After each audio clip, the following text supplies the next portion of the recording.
The brother C. Freeman out here. Today is May 11th, 2003.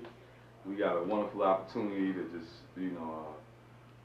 get a little intimate conversation going on, get some information brought out, and that the brother wanted to share some things he did. And he spoke yesterday brilliantly. We all felt that way. To say that. And he also had some things he wanted to touch on that he didn't. Time constraints didn't allow it. But today he's given an opportunity to really let loose, and we're gonna do it with him. This is Eye Opener First Eye Productions, and we've been blessed to have our brother come here from Atlanta. And once again, our big brother. It's about the fifth. About the fifth or sixth time I've been doing it. It's gonna be many, many more. Well, hopefully so. 1968 began the journey of Afrocentric psychology. The book Black Rage by Cobbs and Greer underlines that period. Prior to that, there was one other book relevant to our psychology. That was Black Mask, White Skin by Frantz Fanon. Right. And of course, Wretched of the Earth. Right, yes. To psychosomatic or psychoanalytical analysis of, quote, the black mind, unquote. And it gave us a conscious academia that there is, in reality, a different cerebral mentality between Eurocentric mindset and Afrocentric mindset. At that point, we were able then to focus our attention on making a mental analysis of the invisible us. That we were trying to at least academically look within to see what was making us click and tick. And Cobbs and Greer, I think, made the best of contributions because they analyzed the serious issue of inferiority as a complex. Though Albert Poussaint and Jesse had dealt with it also, but in a book that didn't get past the county line of Wayne County in Detroit, Michigan. That's where they had that book first published, Why Blacks Kill Blacks. That book was 128 pages. I happened to be in Detroit, Michigan when that book came on the market. I bought it at Hudson department store. I had $12. I went in and spent $9.95 on that book and was glad to get it because the topic inflamed my passions about the subject matter, And they had both sat down, turned on the tape recorder, and started kicking it about the black personality and the black psyche. Poussaint even talked about astrology on this tape, that was black folks' viable psychology was astrology.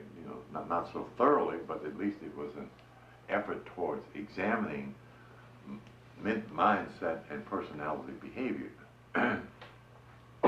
But his response to the problem of why blacks kill blacks was essentially self-hatred. And what he said in a very important way, he said, and the illusion of inferiority as a complex. You see, that put it in correct perspective. A, that it was functioning in the psyches of black folks, but it wasn't real. Right. But we believed it was real because somebody told us it was real. And secondly, just as important, we had no academic tools to make a clear analysis of its non or real state of existence. You see, it was all hearsay, a very non-scientific approach to looking at it, and certainly we were in denial of being inferior. Who in the hell is going to admit up to that? And what we were supposed to be about the business of doing that gradually came our way a little bit later, but without and minus the dynamics of self-knowledge. Brother Before this Freeman. slides out the side of my head, the thought of us taking a stroll through our ancestors' mind from then to now, beginning at this favorable point when we were on top, which is a concept that does not shine luminously in the minds of neither our children or their perennial generations. The quote I would like to make that indicates that biblically, and that's a foundation book. Let me make sure I get that in there, because I'm contesting these American Negro colored Moors in their grandiose assessment that the prophet Numerology somehow gave us all of Moorish science. You know, I mean, and I do mean a grandiose assumption, because we're talking about self in relationship to time. We begin and are able, through the myth makers of our ancestry, to mark time of when this great beginning was started to be recorded, and that's approximately 100,000 years. You okay? Tell me how you can get 100,000 years of history in a 136-page pamphlet. Okay, I mean, you know, not to be slighting the prophet, because he deserves our appreciation, and just as Benjamin Banneker Bay deserves our appreciation for bringing back to us the rest of our mind in a coined idea. The parts of that body of knowledge that allows the Afrocentric brain to function as a complete brain, thereby giving us the ability to function as a complete human being. That's what self-knowledge does, if you want to know how important it is. And we don't need to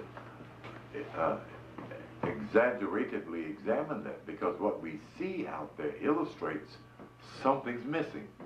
When you get human beings that digress in their greatness of human behavior to that of a state of nearly brutal, cave-like behavior, then you know something's missing.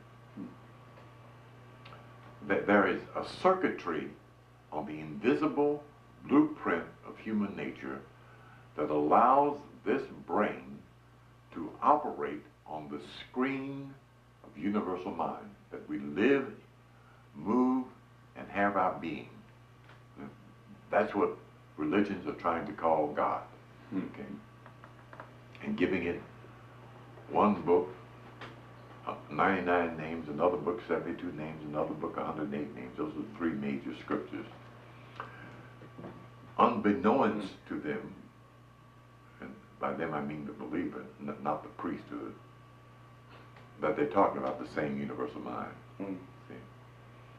And to those who are standing on higher planes, know spiritually and mathematically that you cannot name infinity, because infinity is equated with a circle, and a circle is reminiscent of zero, and you cannot name that which you cannot count.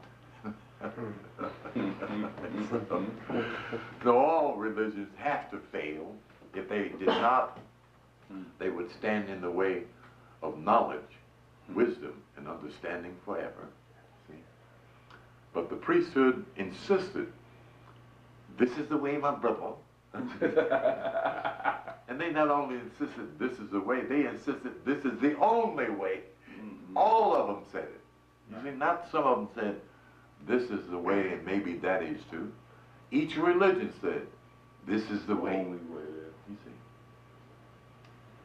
Now you got to be a little bold and a little arrogant to stand up and say bullshit. You know? Okay? I mean, in simplistic terms, you can intellectually deal with it as the pundit does. The West Eastern intellectual is called pundit. and show how Christianity does not compare competently with Islam, and how Islam does not become competent with Hinduism, you know. And then when they get through with that crap, ask them one question. Why does that book have 72 names in it, and that book has 99 names, and then that book has 108 names, and why does all of those equal to 9? I mean, you know, if you want to get to the science of truth, you have to deal with mathematics. And from mathematics, you have to go to geometry, you see. The geometrics speak its essential truth in revelation and in the science of nature, symbology. And the most important experience I had in coming to appreciation of this science happened on the corner of Lee Street and Abernathy, which used to be Cascade in Atlanta. Stand on the corner waiting to cross the street after it had rained, and a drop of water came down and hit the right side of my glass. And the Spirit turned my head up to the street light, and out of the right corner of my eye, I could see through this drop of rain. And I saw the geodesic design in this drop of rain. Pure, accurate, geometric construct. Just like the geodesic dome was in that drop of rain. Okay, I ain't talking about what I read now, I'm talking about what the Spirit allowed me the privilege of seeing. You see, one drop of rain clinging to the right side of my glass reflected the premise of the light through it, so I could see this design in a drop of rain.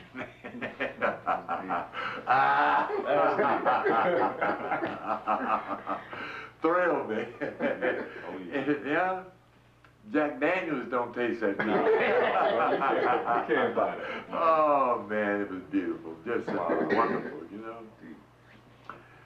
So the prompting forward to continue with this effort to bring to a valid reality this sacred knowledge, and as you recall, and you probably got it in your notes, that sacred means secret. It became a deeper passion of mine. Of course, when I came to Atlanta, hell, I was already a fanatic, you know. Anytime a man would take his damn rent money and go buy a $40 book and get put out the next day. Because he'd rather have a copy of Black Man of the Nile than to have a place to sleep. You know something wrong with the nigga. But like I say, truth is sweeter than wine, you know? And being the kind of human being that I've been designed to be, knowledge came to be important. I didn't start out that way, and didn't get it from college, and didn't get it from high school, and definitely didn't get it from home. So it could come from only one other source, from within. You know, where the real teacher is, where the real guide is, where the blueprint of what you are about rests until you awaken and receive it. And the blessing and privilege to be at this station, you know, damn near dead broke, but content with what I've done with the last 35 years of my life, leaves me feeling pretty good about whenever I leave the planet, I got something done, you know. Amen. Because I know Touched a lot of lives. a number of my affiliates did not do likewise with their lives. Were not given either the opportunity nor the impulse of such privilege. And I had a tremendous ride through this pathway from now to then, and from then to now, and how the Spirit moved me through the ritual of church-isms, and that includes Islam, because I'm a Muslim and a Baptist and a holiness and a Catholic. I'm All Sufi. that. I'm Sufi Right. and yogi. You know, I mean that's the stuff I joined. Got something from every part of it, you see, and had the privilege to meet a few great spiritual masters along the way, and even other privileges to see some in the spirit, you know, who just simply wanted to visit and let me know they were there. You know? And the phenomena is that in this collaboration of brief spiritual experiences, there's this cord from here back to there that leads us right to the steps of our ancestors.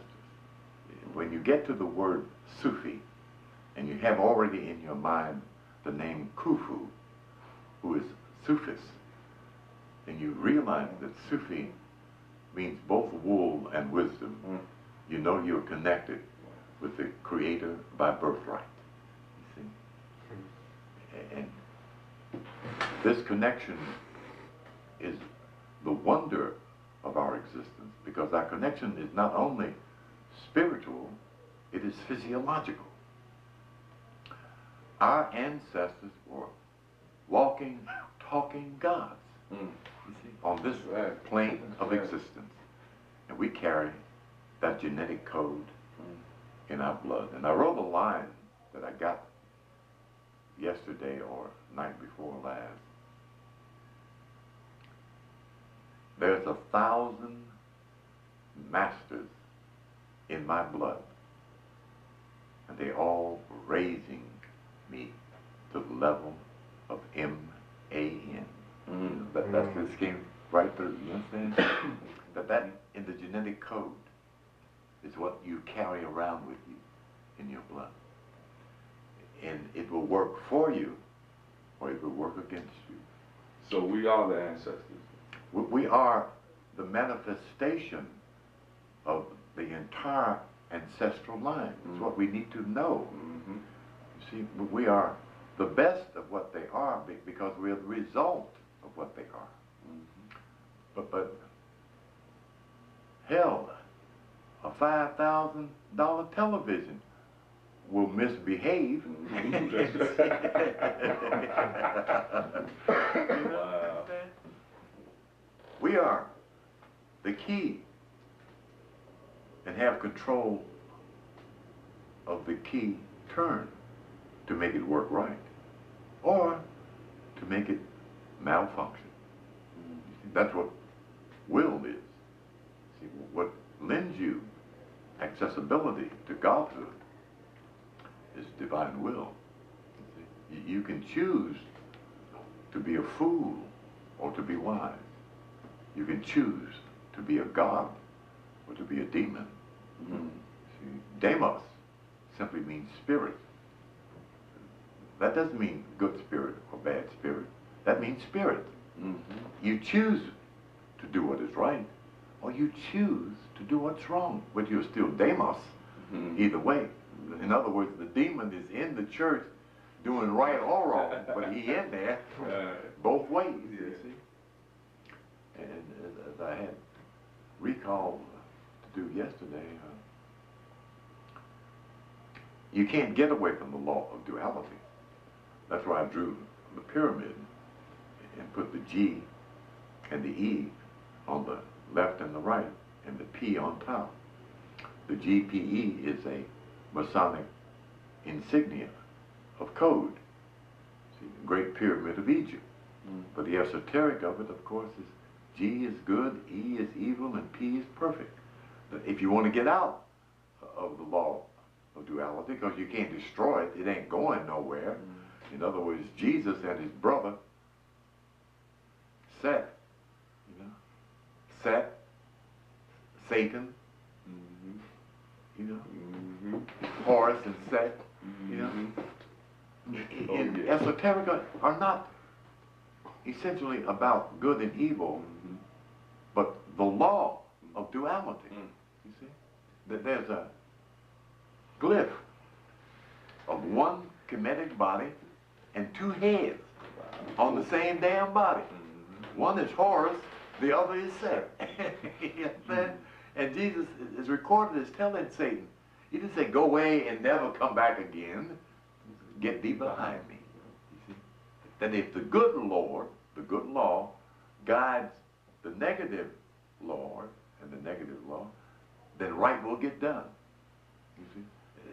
Hell, there's some stuff Lucy won't let his children do. You understand? Just standing down there night. There's some shit. If you kill a soul that is supposed to fail and kill him or her at the wrong time, when they think a thought of divinity or greatness or light, that soul will go right to the plane of light when it's supposed to go to the plane of darkness.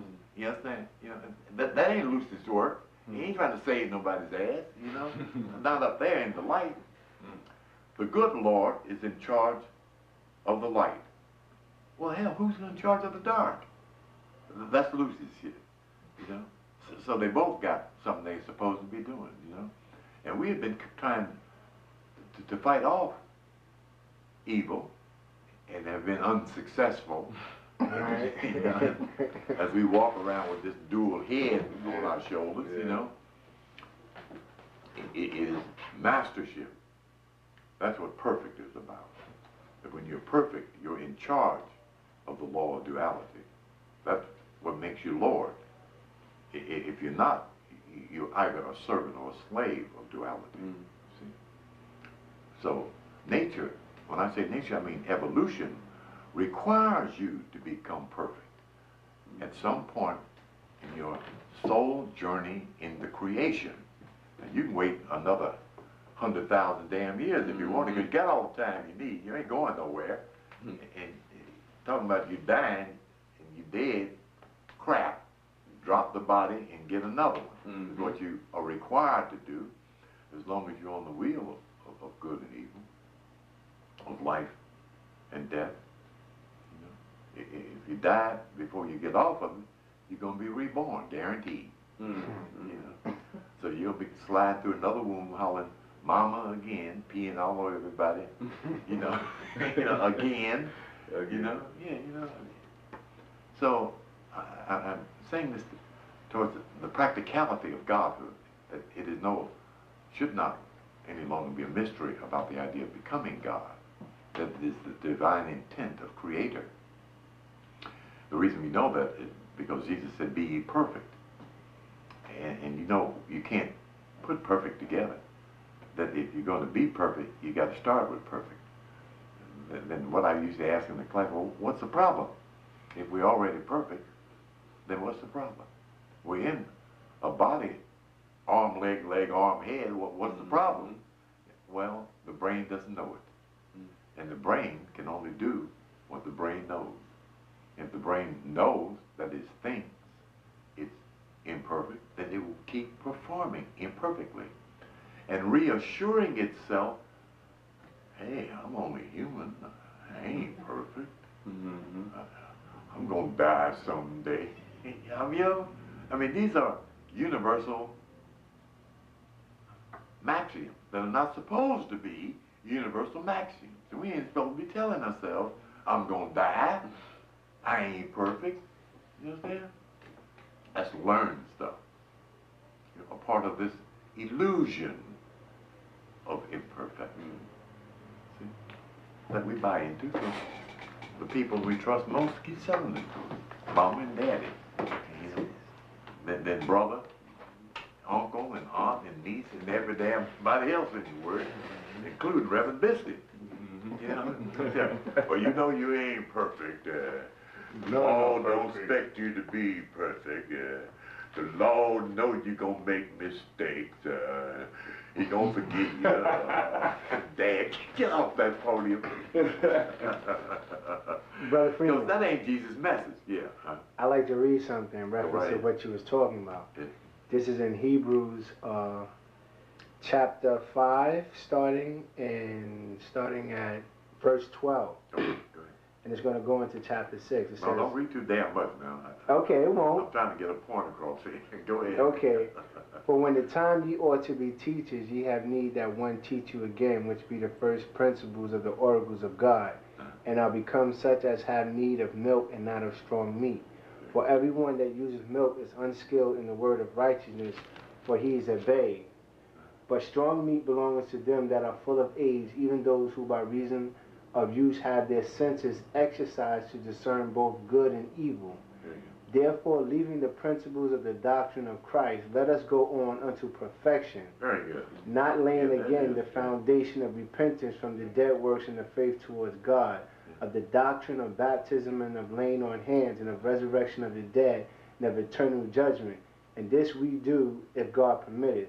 For it is impossible for those who were once enlightened and have tasted of the heavenly gift and were made partakers of the Holy Ghost, and have tasted the good word of God and the powers of worlds to come, if they shall fall away, to renew them again unto repentance, seeing they crucify to themselves the Son of God afresh, and put him to an open shame.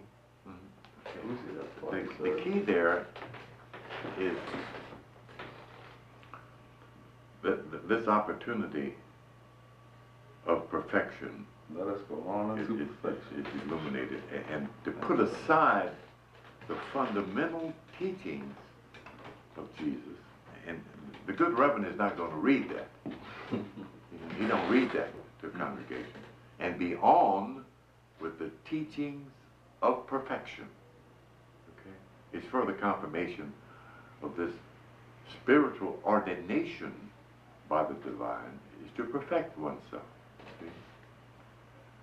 But in order to present that to a congregation, you have to be able to present them wherewithal. How do you do that? You see?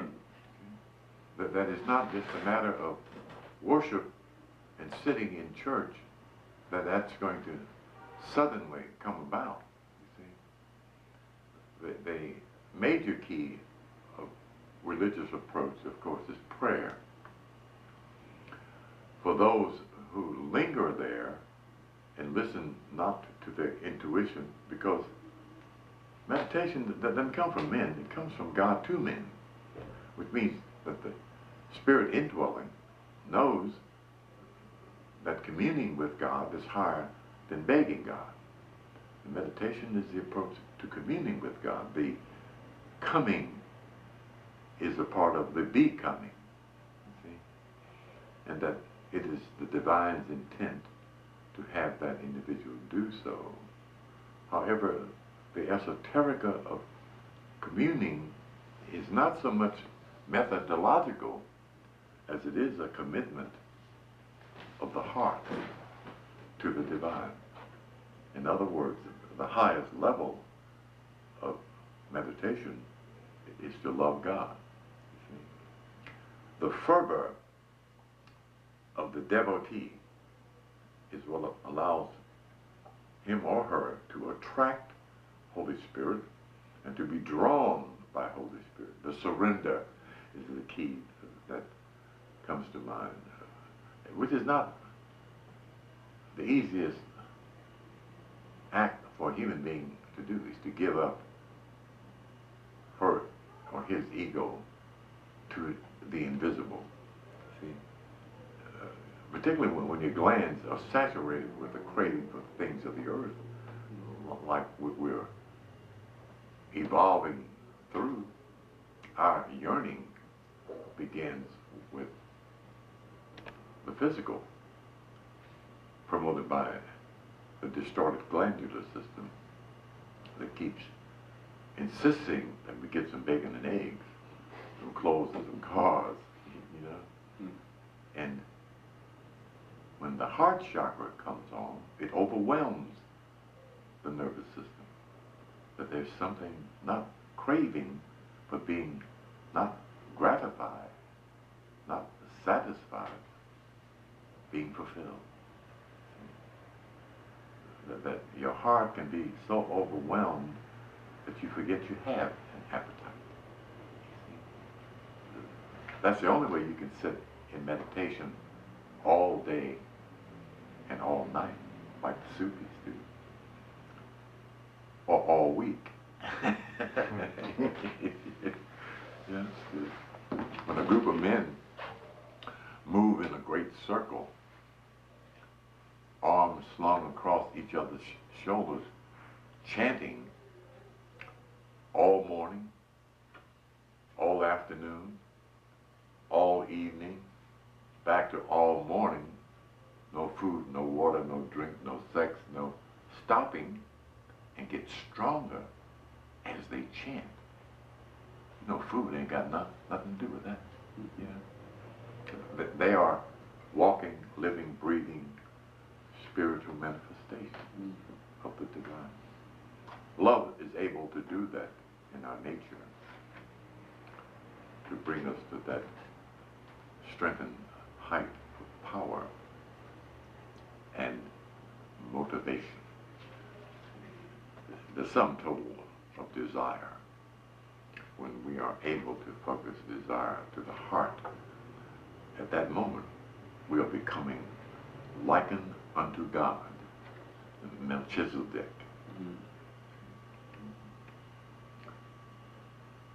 At that point, we're becoming lords of our own earth, of the physical body.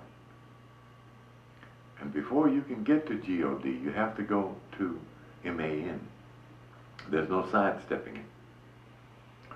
It can take you 30 days, 30 years, or 30 minutes. Depends on the condition of one's own heart. That's why love is sung in great praise. Why Jesus is able to command so much attention in the ear of the woman, because she has a direct attachment to the universal law of love.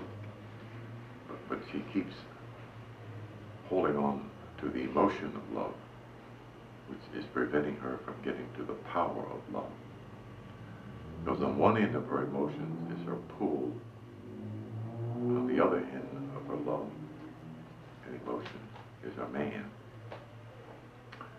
Instead of him being G-O-D, he's usually D-O-G, and gets in her spiritual way. And Mama don't raise no dogs. You understand? She's able to raise a God. But for brothers being a dog, he can't get the G-O-D from that end. Much of what we're talking about culturally as a spiritually successful people is contingent upon the spiritual resurrection of the dark-skinned woman. As I mentioned last night, or should have mentioned, the brother teaches his woman, the woman teaches the child. And therefore we get the resurrection of Horus. But if he doesn't know a damn thing, he certainly can't teach her anything. And if he can't teach her anything, she can't teach Horus anything. You know, like the brothers call it, shouty. You know, the shouties, you know. So we're all hooked up in this great evolution as to whether we want to be or not. Something else that needs to be clarified. There's some things in divine nature that are out of our jurisdiction of denouncement. In other words, there's certain pulls in nature that are driving us to accomplish certain things. Sooner or later, but to accomplish them we must, by the very fact of our nature. There are divergencies, of course. We can go antithetical to perfection.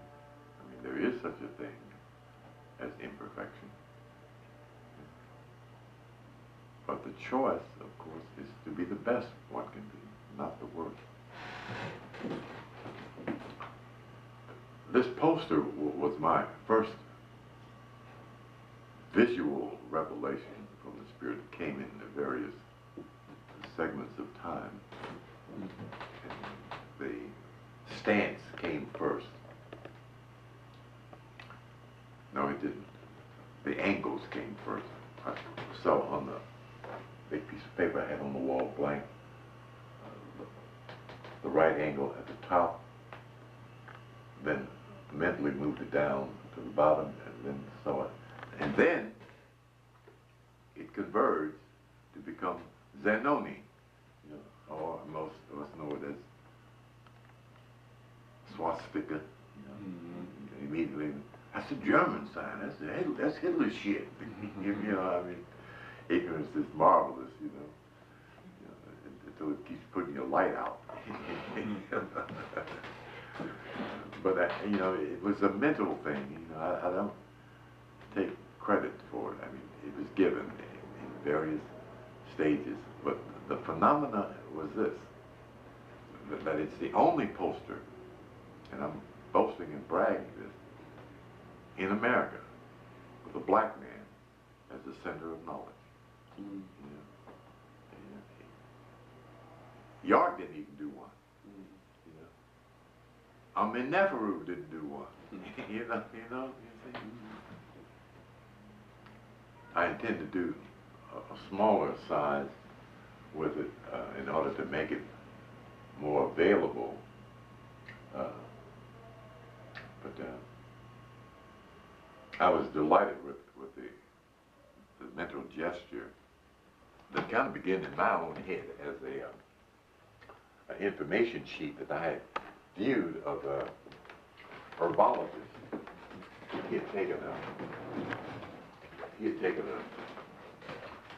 a yellow goldish sheet and wrote very small clarities about various herbs that fascinated me, you know.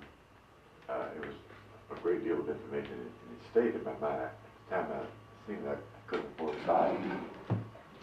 But the concept lingered for years. I mean, that was like somewhere in 78, 79, I saw that poster.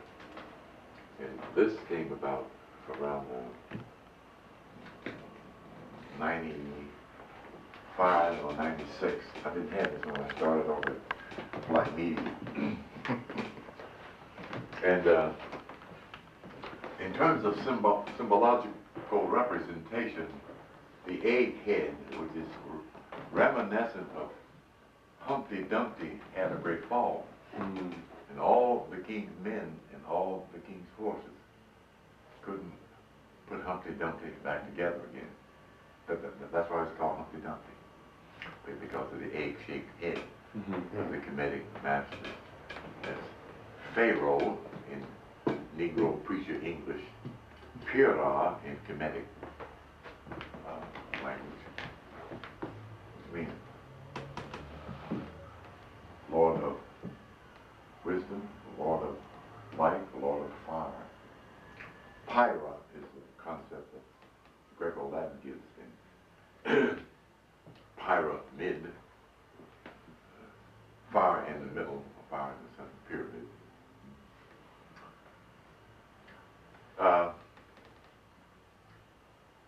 The 12 names of the 12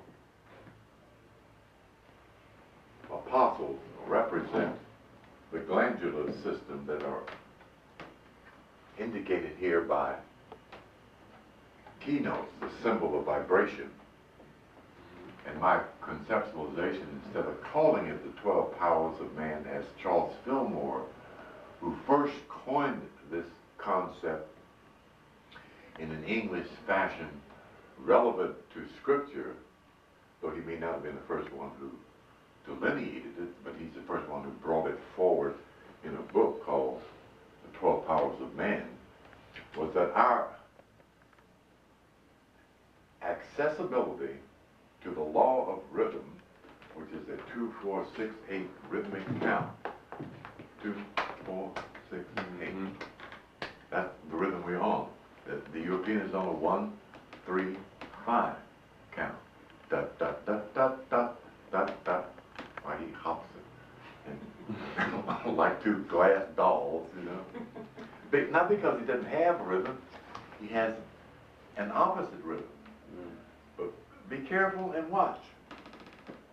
This white girl is learning how to roll her hips, Hmm. you know, instead of roll the whole back. You know, when they was first, you watch the gold, what was that group called? The Golden something Girls? The Golden Girls. The Golden Girls.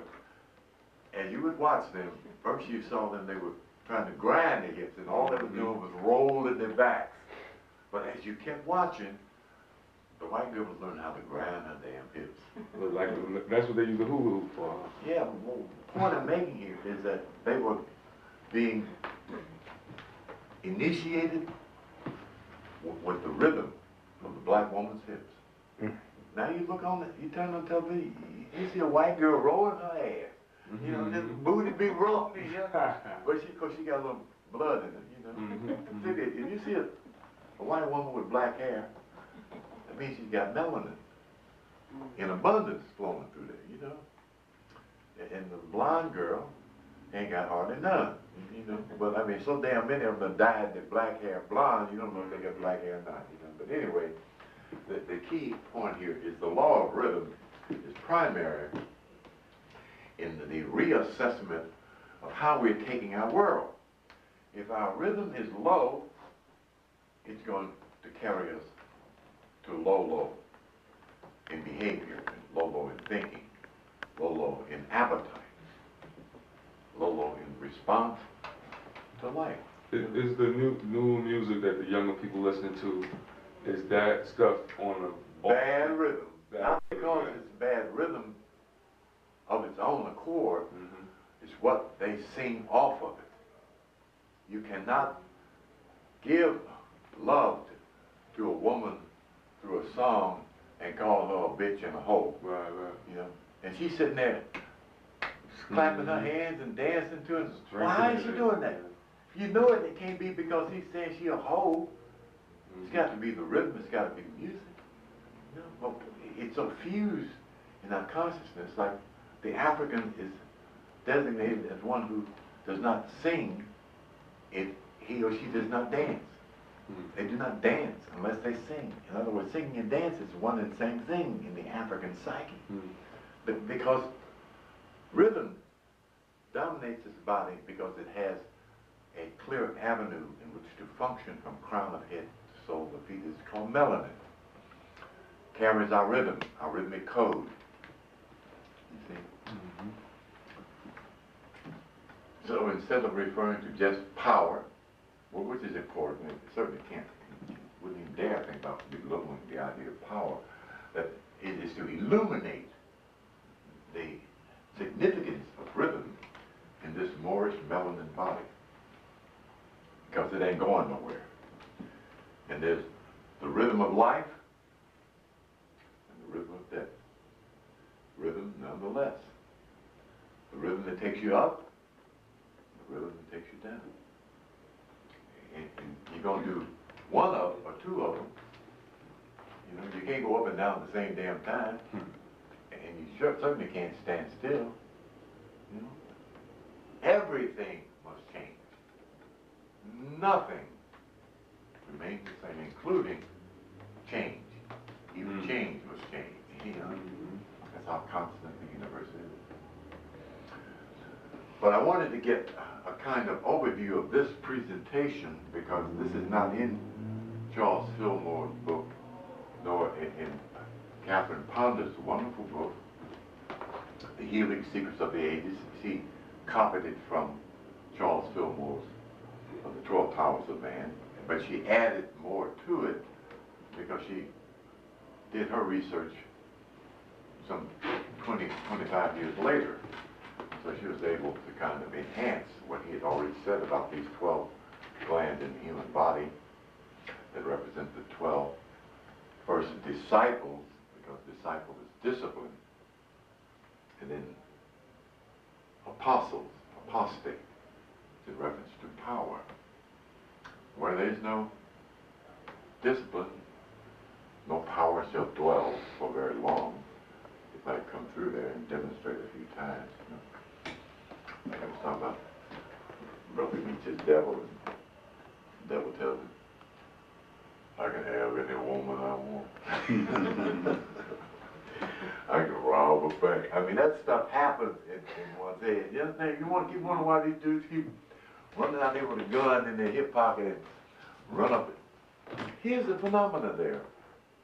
Dude in Atlanta called the Bus Bandit. Now this dude done robbed 15 damn banks. You understand?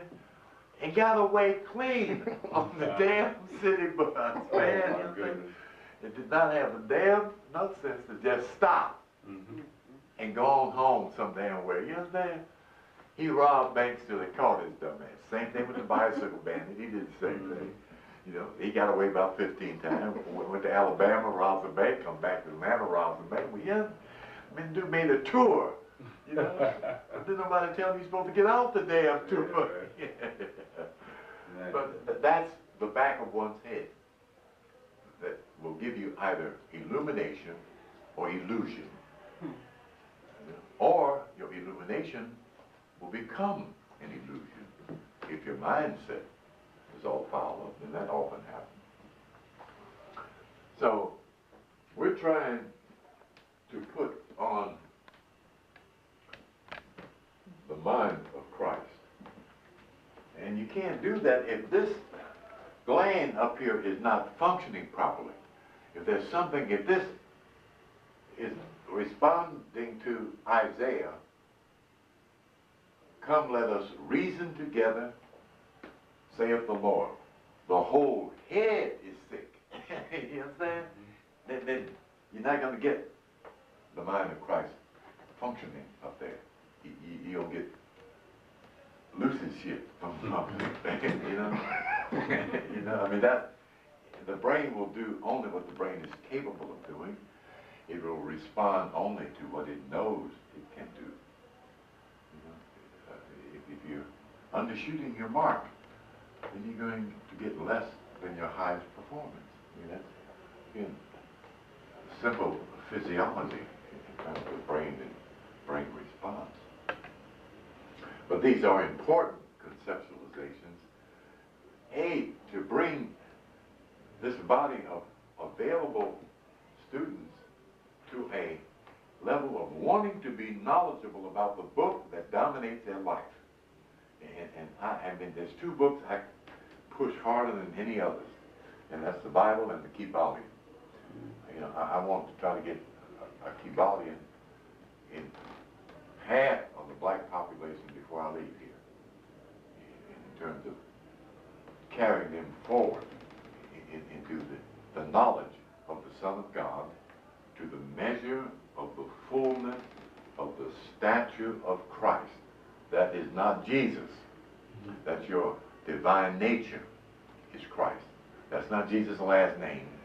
You know, there's no Mr. Christ and Mrs. Christ. You know. So that we're able to weave our way out of the maze, which is a part of the schoolyard. I mean, there's supposed to be a maze.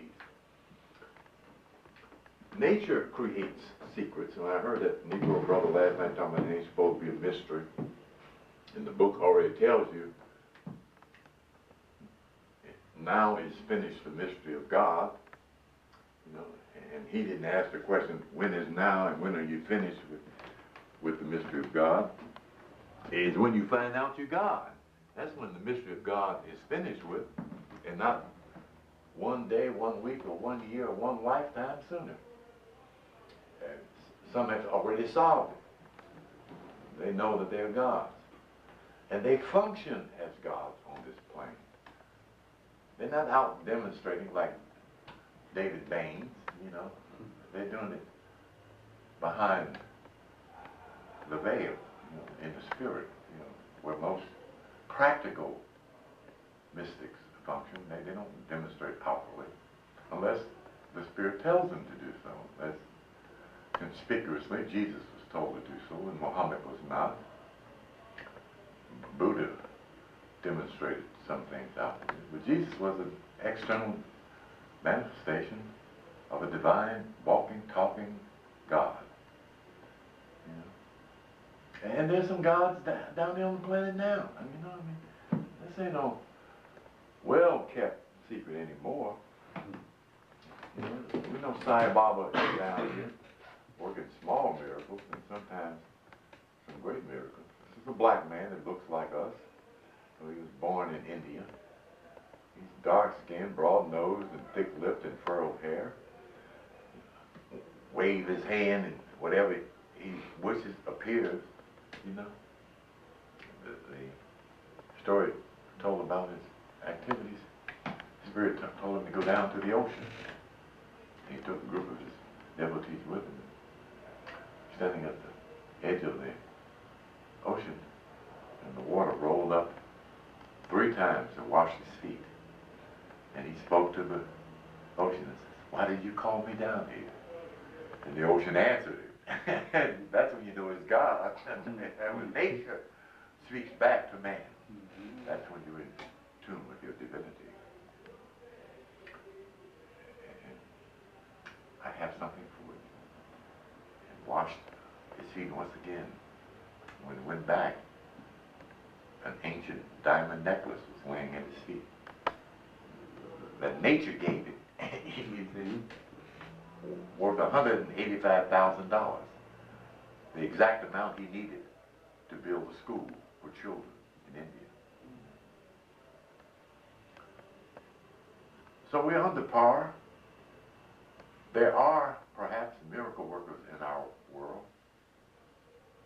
We don't know who the hell they are, though. You know, because again, as I mentioned, that they're not going to demonstrate all of it. But the idea is to give you some inclination of potentiality that we should no longer underestimate self. That you wonder, what is my work? Well, hell, it ain't your J-O-B. That's the first thing black folks need to know. And a lot of them won't find self until they quit J-O-B. Some revelations, even about the mundane talent, will not be unveiled until they get the insecurity problem out of the way. They just get their job, because most folks hold on to their job to provide them what they think security is. So they look up in that whiteboard, they go home Friday night with a job, and come back Monday morning without one, and let them know that he don't need them no more, you know. But then they start, well, what can I do creative, you know. That's what we think. Instead of looking for the vision. Can I ask you, I remember we were speaking and you spoke about these guardians, and you said the 9th guardian. We were talking about the weather, and you brought up something about the 9th guardian. I said the sons of thunder. The sons of thunder. Yeah. I need some clarity on that. No, you don't get no damn clarity on that. Because I heard it. You see, I pointed out 2 major factors. A, you see these tornadoes appearing in such phenomenal mass that even the weatherman is devastated by this. In other words, this shit is off the chart. You understand? Then they look up and they see in these dark gray clouds a green cloud. Well, you know that ain't the damn weather. You know what I'm saying? That's right. Yeah, you know. And there's some cities and counties in Alabama, Tennessee, that look just like Iraq. You know? And you know who that is. You know Mussolini is the weatherman. God damn it, you know what they call him in the down low. That's the weatherman. You know. Divine nature, tearing up this shit, tit for tat. It's the way the thing goes. You know what I'm saying? Ain't no do that, it ain't no more. You know, if you throw the ball there, the ball gonna hit there and bounce back. You know, now that's the way the law goes. Ain't got to do with what's right and what's wrong. Yeah, that's how the law works. And as to whether they were supposed to go in and tear up Iraq, it is a debatable question. That somebody was supposed to stop Saddam's ass is a non-debatable. You understand? because those who were supposed to stop him wouldn't pick up the courage to do it. That was his own people were supposed to turn around and kick his ass themselves, and they wouldn't do it. That's right. Running around talking about they don't care about dying. Allah will. Well, hell, why didn't they go in there and put a foot in Saddam's ass if they didn't care about dying? You understand? Real courage is backed up by real spirit, not about braggadocio. It ain't backed up by anger. You know? The spirit ain't mad at Saddam. He did evidently what he wanted him to do, so that the country, the culture, their world will be given back to them. Now, if this white boy here stepped up to that task and don't do all he was supposed to do, y'all better start ducking. You understand? Yeah? You understand? Because, you know, the Creator is not partial. Now, we talking about God loves, what God does, but God loves everybody down here. The Creator I'm talking about now, I'm talking about Allah. You know, Allah loves Muslims. And leave the good Christian's ass hanging over a cliff, you know. St. Jesus do likewise, you know. Oh, man. But when it's about the Creator, it's about people, circumstances, and universal law. So, let us not glory in the tragedy of a people. You know, I mean, we at times think we hate all white people, and we know damn well we don't. And we know damn well all white people are responsible for all the shit that's happened to us. You know, and it's too much of a mental hassle to try to sort it out. Plus, if you divide your heart between love and hate, next week, you ain't gonna have no love in there. Those two emotions won't stay in the same organ. One will dominate the other. That's why perfect love casts out all fear. And fear will cast out uncertain love. And it certainly will cast out ambivalence. You know, well, I like you right now, I don't like you tomorrow. I like you right now, I don't like you. Who the hell is that? Well, what is that, you know? Yeah, that's psychosis is what that is. All of us have a certain given grace. And grace allows the universe to hand you something that you didn't earn, that you don't necessarily deserve or necessarily not deserve. Grace doesn't have anything to do with what we think or who we think ought to win it. Like a little white girl in Dakula, Georgia, a town almost as big as this room, you know, stumbled into the damn store and bought her $5 tickets. Next day she had $50 million. She was 20 years old. You know, now who am I to say that she didn't deserve it? Hell, I don't know. I don't feel like she deserves more than I do. But something gave it to her, you know. About the same token, I'm thinking something can give it to me. That's all I want black folks to think. But the first they got to say, I want $1 million. Not I wish I had. What the hell kind of language is that? I wish I had. You know, because that's what my parents used to say. That was a pipe dream. I wish I had $1 million. I wish I had $1 million. If they shuffle on down the way, you know, shit. Then we look up somebody coming up with $15, $20 million. Brother in Atlanta, postal worker, kept playing the same numbers every week for 52 weeks.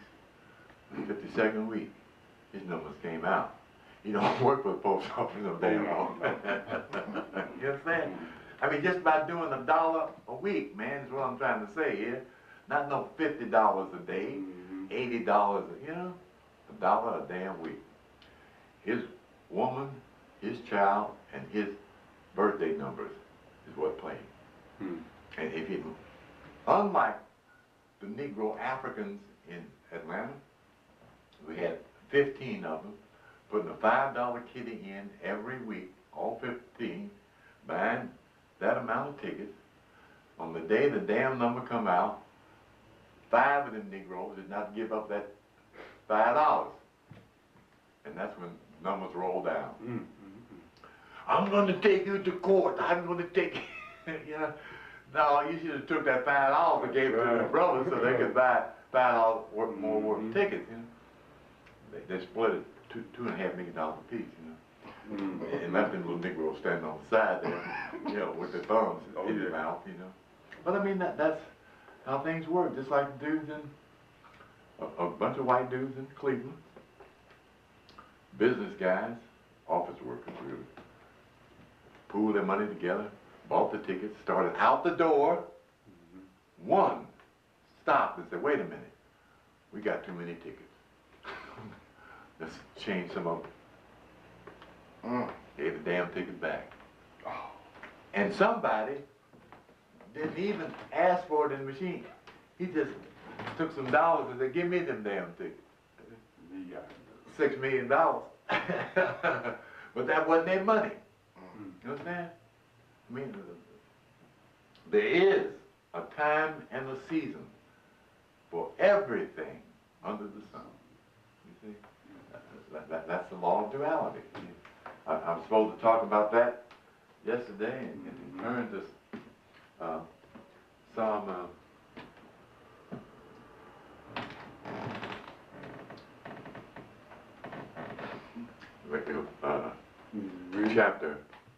chapter 12, because on that chapter in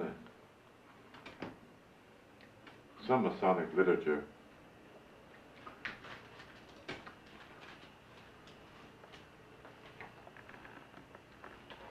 this particular insignia is laid over Ecclesiastes chapter 12, verse 8. Okay, it's just laid over there because it deals with the law of duality. But wait a minute, that's chapter 12 of, yeah, that's Ecclesiastes, yeah. Psalm 8.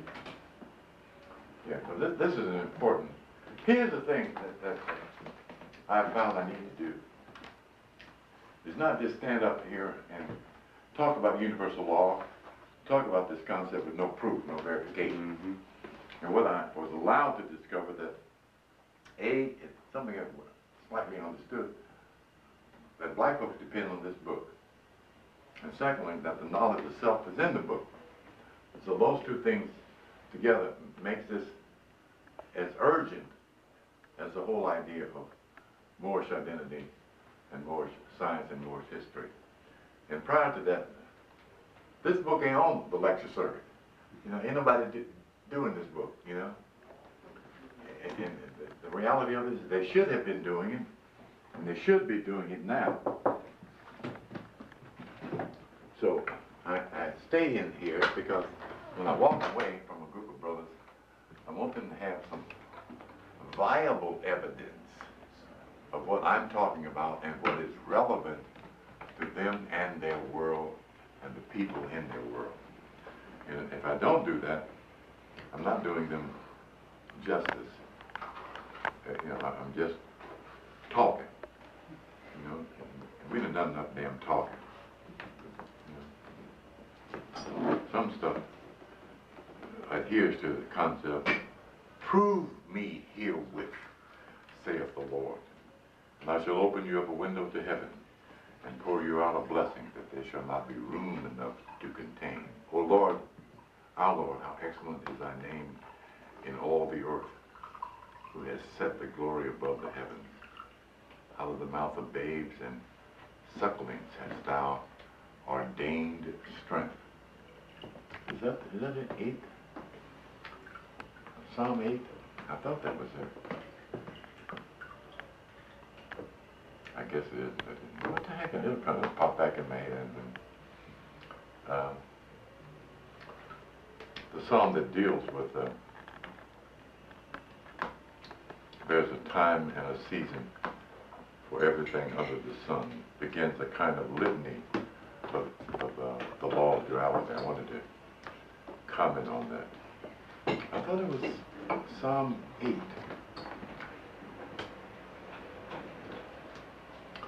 Okay. Since I'm so sure that it is 8, it must be Ecclesiastes chapter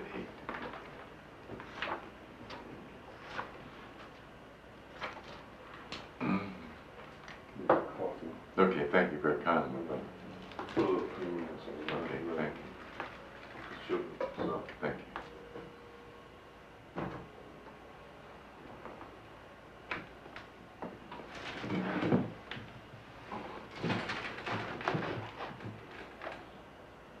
Here it is, Ecclesiastes chapter 3.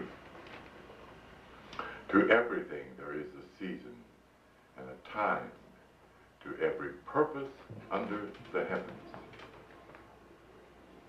A time to be born and a time to die, a time to plant and a time to pluck up that which is planted, a time to kill and a time to heal. Notice it does not say a time to murder. You know, okay? The commandment does not say thou shalt not kill. It says thou shalt not murder. To take one's life by stealth is murder. But the law of killing is part of the universal law, because a damn mountain will kill your ass, but it can't be classified as murder.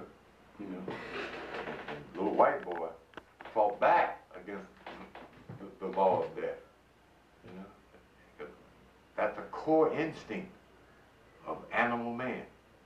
You know, a rabbit, a rat, a chipmunk will chew off its own arm to get free.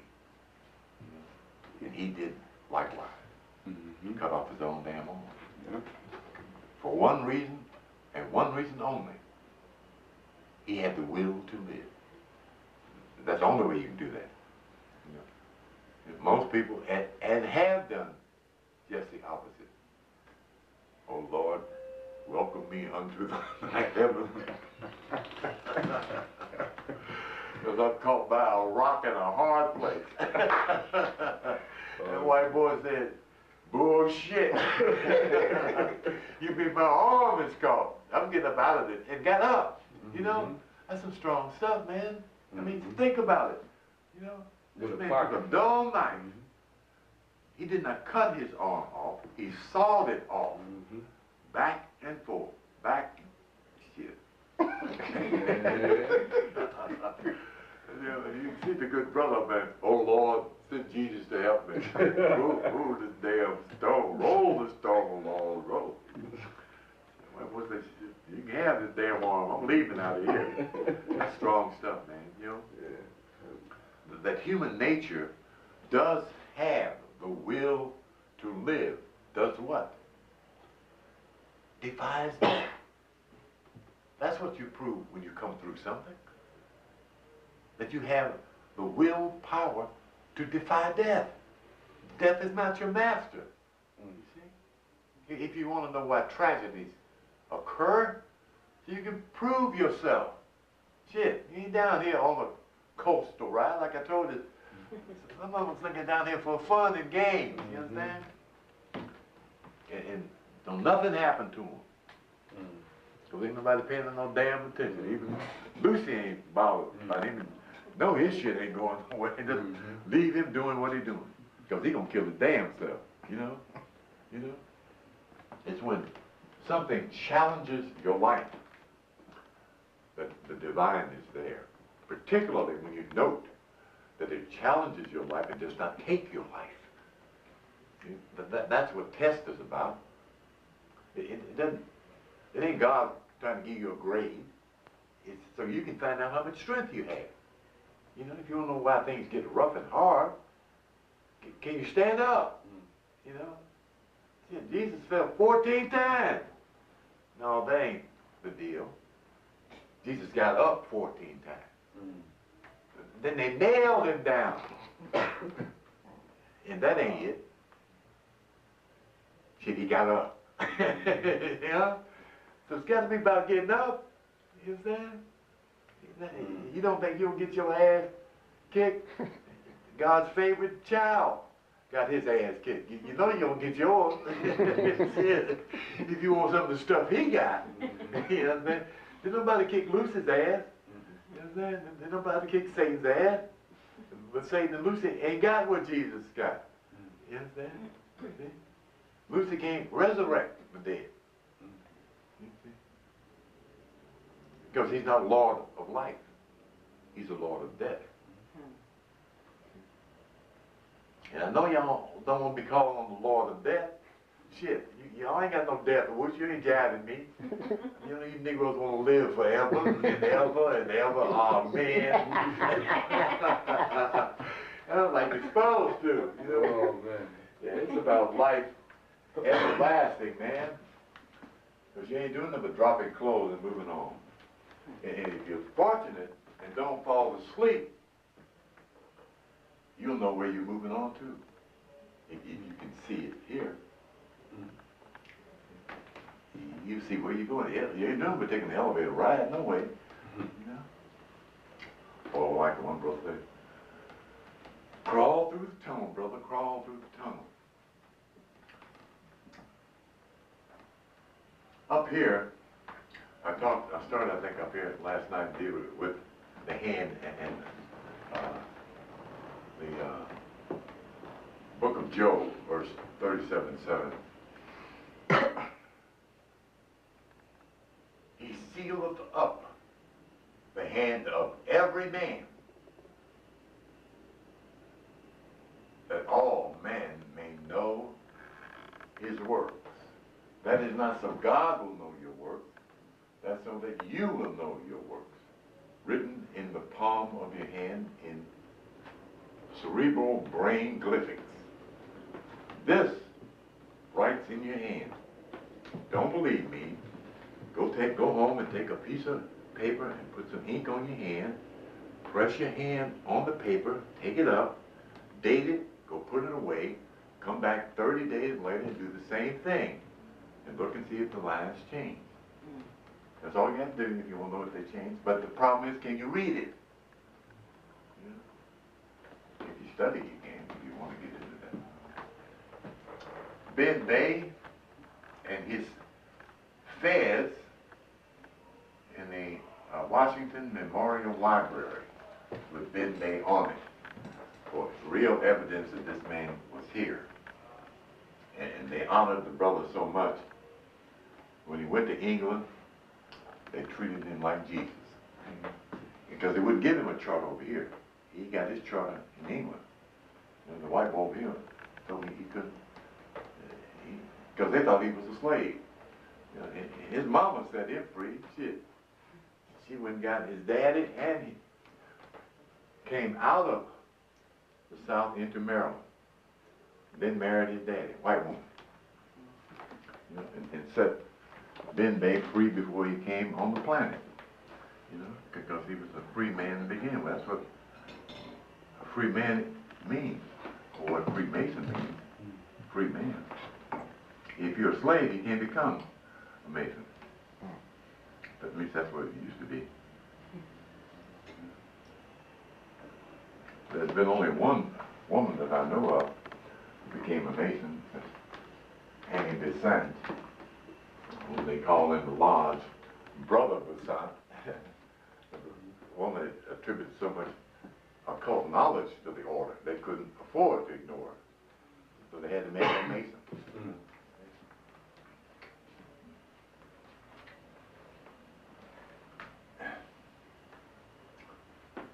Now, this is a clearer view of a side angle of the Sphinx.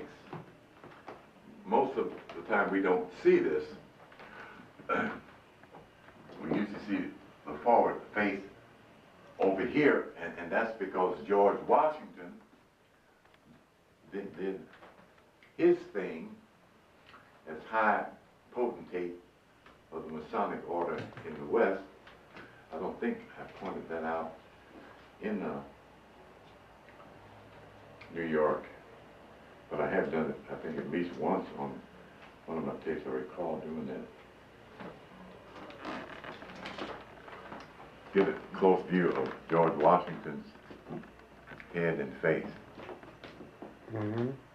Now, envision the frontal beam. I don't don't have a, yeah, here it is here. Now this is an angular view of the head of the Sphinx. See how George has got his hair combed? You know? I mean, it's a seemingly subtle point, but that's a big statement for a white boy to make. I mean, you know, it's bold and bodacious. He would dare compare himself to Lord Who. You know, that's not just the Pharaoh. Lord Who is the word of God in the Kemetic language. And here's this white boy, you know, standing up like he's the Lord or something. You know?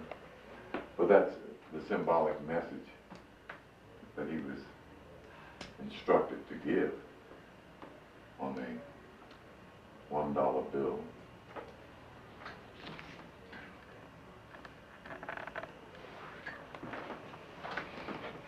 This is supposed to be a spider's web. And I don't think I've ever done this. Like I'm always talking about her web and the spider and then dangling the tassel in front of the camera, you know, assuming that everybody that's going to see it is going to understand and appreciate what I'm talking about. And that is not necessarily so. I found out, I say stuff and it goes right over somebody else's head, and that is not my intent. I'm not trying to mystify anybody. I want to appreciate what I'm talking about. I can listen without too much fumbling around. I know I brought this sheet of paper because I intended to bring it.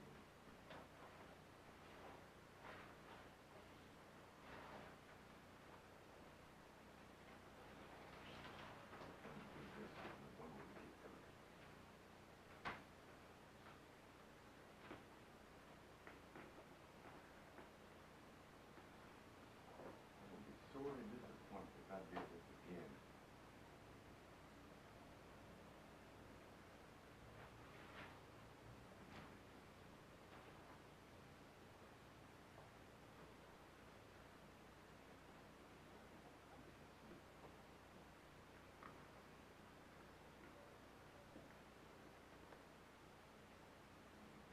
I'm not deliberately put a copy of this darn thing in my bag. At least I thought, you know, given I'd be thinking 5 minutes ahead of time, thinking, done something, and all I did was not put that darn,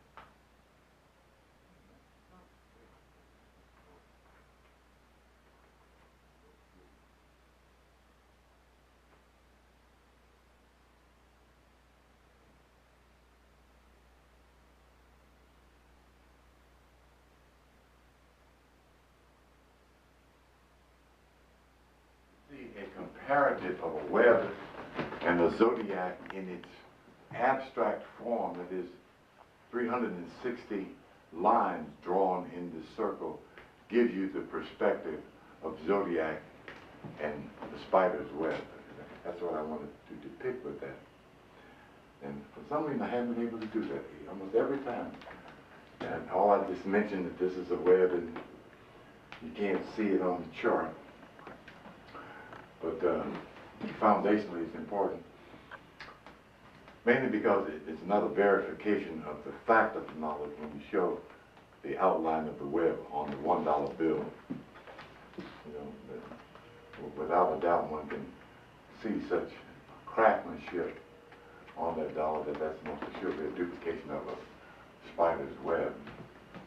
But anyway, this is the beast of 666. The beast who was and is and yet is not. How is that possible? Because if he was, that meant he existed. If he is not, that means he's gone, but something of him is left. If he is, and the is that his image still is.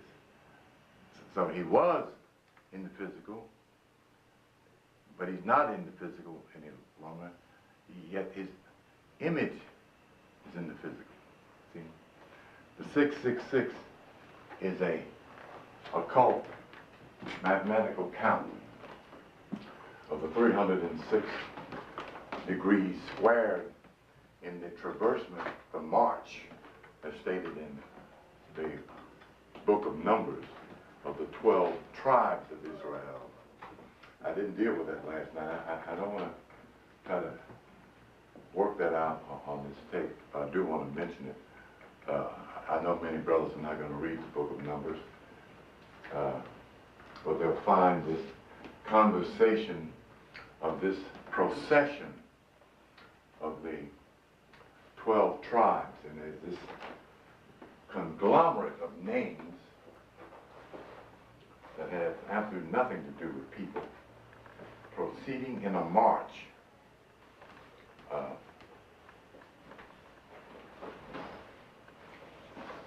I'll just show the chart and just briefly comment on it. But this is a part of what's up there as a recognition and a recommendation for further study.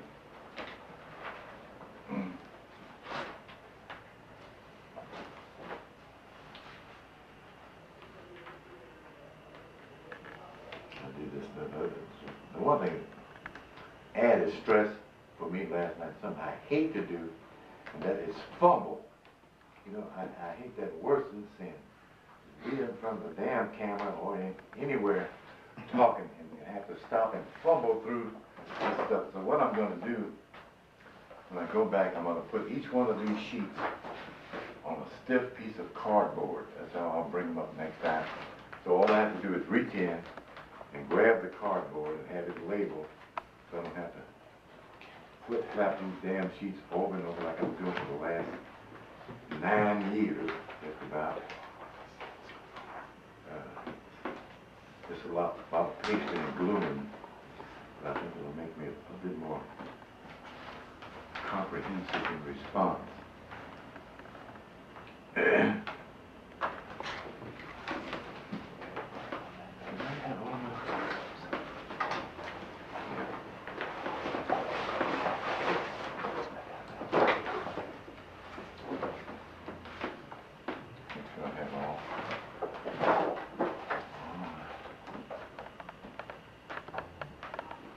Mentioned this, I thought I should at least show it. I don't think it's on any of my tapes, because I don't think I've had the opportunity to deal with the square circle in the procession of the 12 tribes.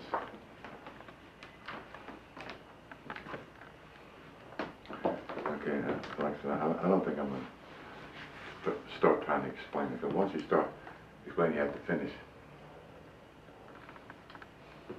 And the procession begins with Leo constellation in the solstice season, marching this way, 2, 3, 4, back to 12. Okay, that's the procession. Okay, can only be viewed by placing it in a square. Okay. And I'm going to leave it alone. I think, well, at least I want it on camera so they can see that such exists. And there's a great secret in the book of Numbers that Reverend Biscuit has never touched. He don't go in there for much of nothing. Yeah. The one numerologist was so unmindful of what was there. Remember, she said in her book, well, there used to be a book called the Book of Numbers. Well, hell, it still is. Except it ain't in numbers, it's in name. The other part of metaphysics are names in terms of talents, abilities, powers, and descriptives. Has been, not can be, done with names. And that's a part of the learning process that further emphasizes the significance of your own name in relationship to your character, personality, your nature, abilities, and your own powers. Why it's important to get a comprehensive descriptive of that. I thought this is very clever here. to illustrate this luminous concept. And if you note, here is R and A on the side. It isn't instantly visual, but it's there raw, the concept of sun. Hebrews chapter 12:29, our God is a consuming fire. Among other things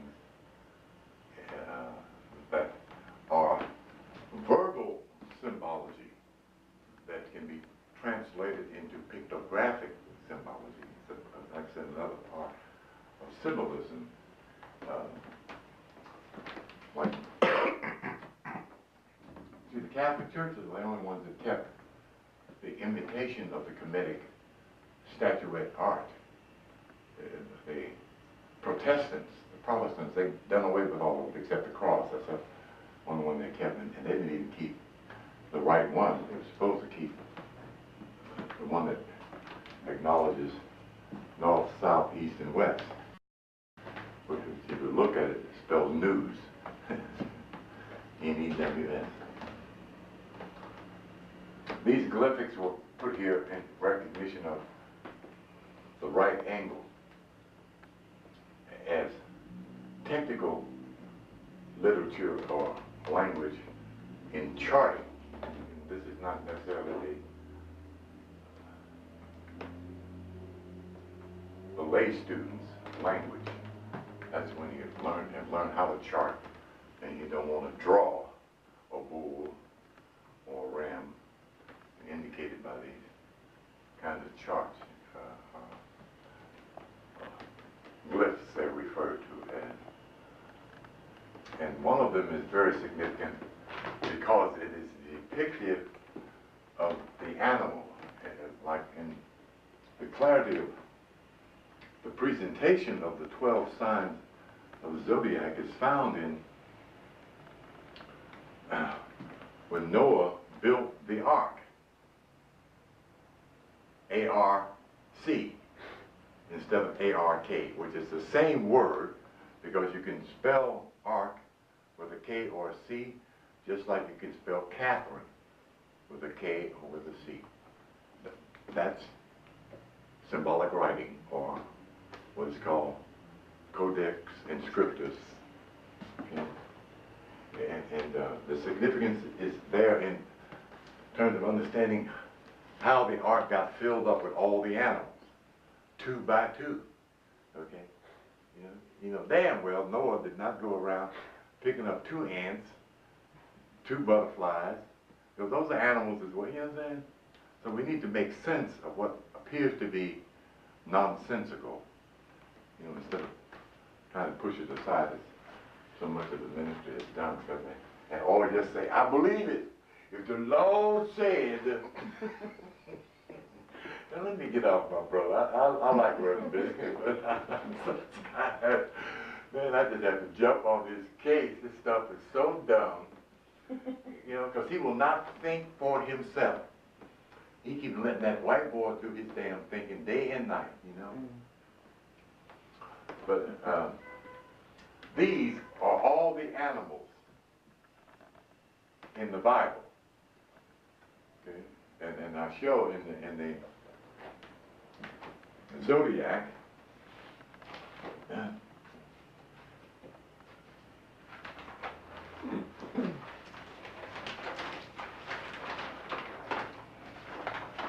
I wanted all this on last night's tape, let me stop before I start getting on that brother's case again. I tossed and turned with that Negro all night last night, cussing his ass out.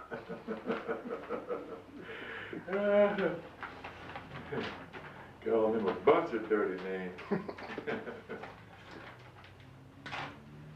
That's the first time I've been so directly sabotaged, right in my face, and I certainly was caught off guard, That's why it bothered me so much,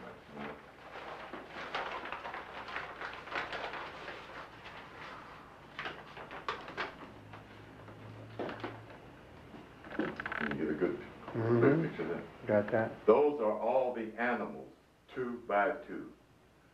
from one side of the circle to the other is your 2 by 2.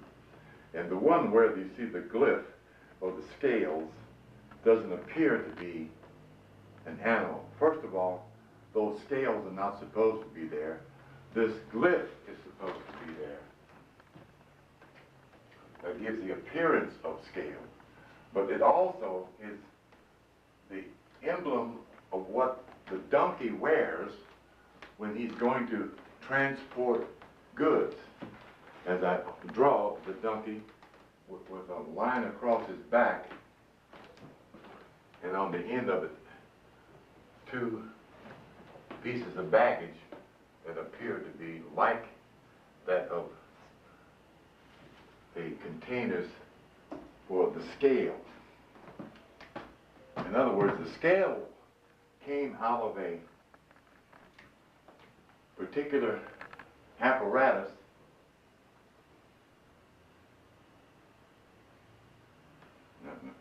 there's a hump up there.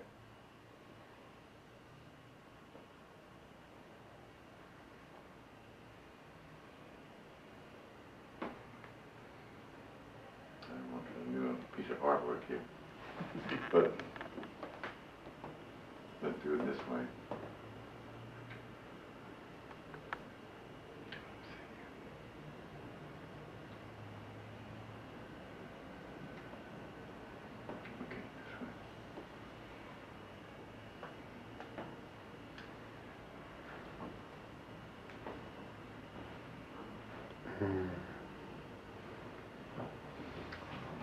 This is the appearance of a scale. The son of Jacob, that is Libra, is Issachar. Issachar is a donkey bearing a burden in Genesis chapter 49 among the 12 sons of Jacob.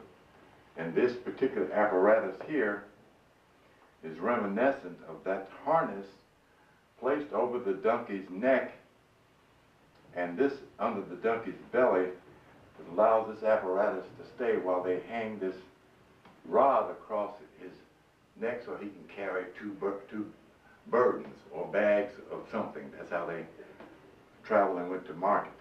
And it's very descriptive language in describing how Issachar bent down to take on a particular burden. You know, I mean, I won't stop and read that, but that's the 12 sons of Jacob in Genesis chapter 49. I don't think I was able to get any of my students in my class to read those and come back intelligently with a view of that in mind. But that's the novice. The novice isn't that clearly responsive, except a few. I had some brothers, Charles Whitehead was one brother. This brother got so passionately involved in this science. After he took my 12-week course, he quit his job at the post office and moved back to his hometown, but he got a job in his hometown, which is like 60, 70 miles from Atlanta. He's from a little town in Georgia, about as big as this room, and bought him a grease board and a fez. Yeah, I love that little brother. I ain't seen him since. But he went back home to teach his folks. That's what he said, you know. And carried some books with him. And his intent was to open up a bookstore in that town, because there wasn't any such thing as a black bookstore in that little town. But I think he got busy. I feel pretty good about his passionate effort. And I was supposed to deal with Isaiah chapter 19, verse 25 in the scripture dealing with image. And it's something that I usually constantly harp on and to show some, again, evidence of the fact of this deliberate sabotage against the Moorish mind in inoculating us with this illusion of inferiority as a complex. Now the phenomena about this particular concept is that in the Catholic Douay version of the Bible, which is the first published Bible in the Old King's English, though there weren't very many people at the time who could even read, but that's when it was published, approximately 1611. They had put this this quote, and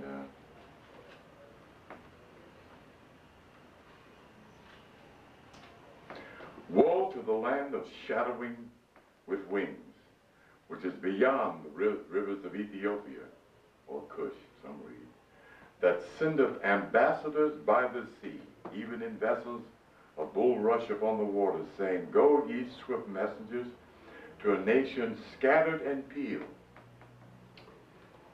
to a people terrible from their beginning, hitherto a nation meted out and trodden down, whose land the rivers divide. That is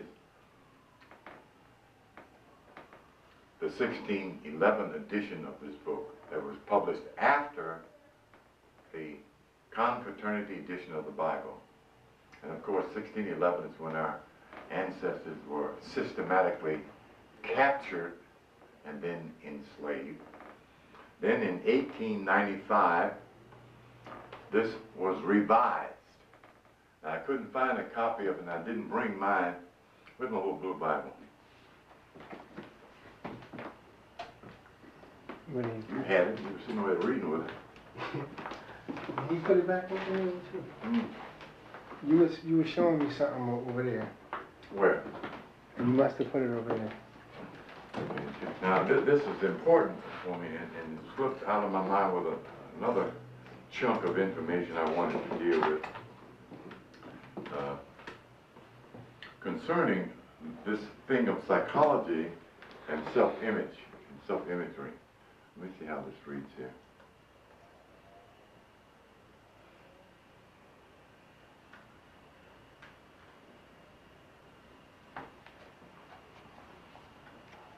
Yeah, see, this one says the same thing, and this is a Masonic Bible, which was supposed to be a revised edition, but the revision is to a nation powerful, okay? Go ye swift messengers to a nation powerful, and to a people tall and smooth skinned. Is the way those verses read in the revised translation of Isaiah chapter 18, verses 1 and 2, just 2 verses. And behold, let me see here.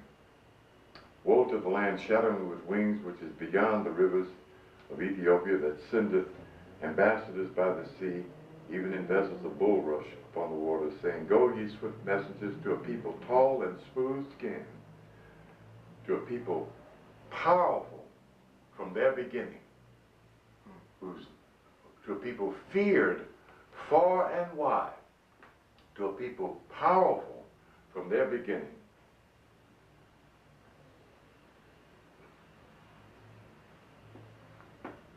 A nation divided between 2 rivers, I think is the last verse in there. But I wanted to point that out because, like I said, I wanted to review that particular chapter and verse. And the next one is in the next chapter, chapter 19, that's called The Burden of Egypt, when in other translations it's called The Oracle to Egypt, which correlated with the street we were on. We were on Delphi. And I wanted to tie that in. This brother swept my shit right under the rug. Man, I was so, when I realized what I had in mind to do, and let this little Negro get in my way, man, it bothered me. Chapter 19, verses 24 to 25, I think 26. In that day shall Israel be the third with Egypt and with Assyria, even a blessing in the midst of the land, whom the Lord of hosts shall bless, saying, Blessed be Egypt, my people, and Assyria, the work of my hands, and Israel, mine inheritance. Did y'all hear that? Blessed be Egypt, my people. Egypt is the code word for Mizraim in the so-called Hebrew language.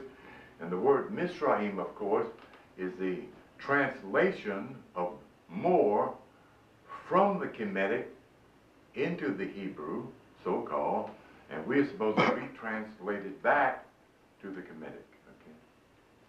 But there's no greater statement concerning this divinity of our ancestral lineage here. And also in the same chapter, it makes reference to us being sons of wise kings, which is what the Sufi Pirra is. We've already discussed in part the Sphinx from this angle here, and it's described in the book of Revelation, who has feet like a bear, okay, and a body like a leopard. But you have to see this up close to see that that part of Revelation is talking about the Sphinx, okay? Because like I said, in most of our mentality, this is the part of the Sphinx that we're familiar with. We very seldom get a profile or side view of the Sphinx, that whose body is that of a leopard, okay? A leopard, not a leopard, okay? And the head of a lion, okay? And so we don't get the visual picture very much to make that comparative that they're talking about this great image that the world is to bow down to. It says in Revelation, the beast. But the beast and zodiac means the same thing. In Hebrew, Zohar is beast and zodiac. So it's not talking about the devil. And as I said, the 666 has to do with a calculation of count. Yeah, and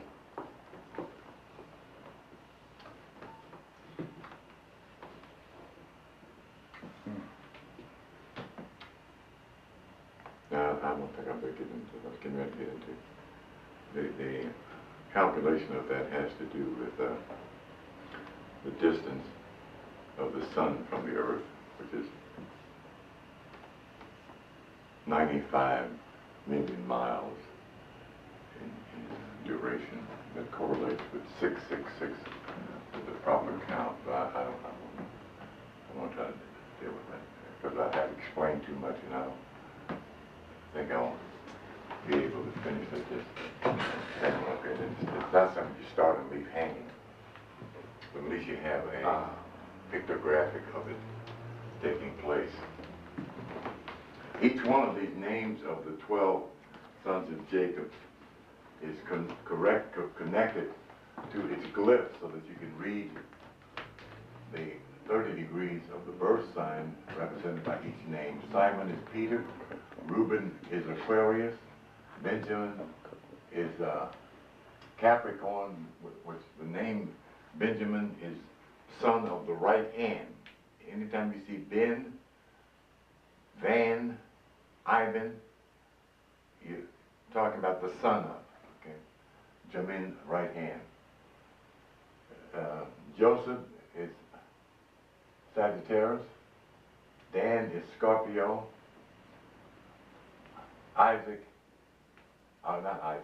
Issachar is Libra, the donkey. And that's the word I wanted to make sure I mentioned. Let me see if it's stuck out here. This stuff is starting to fade.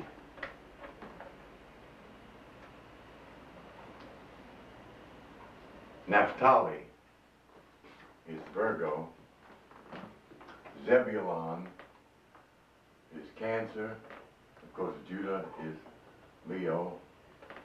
Levi is Gemini. Asher is Taurus, and Gad is Aries. Okay. Now those descriptives in that particular chapter don't describe the fullness of the 30 degrees, because it's not for a personality delineation.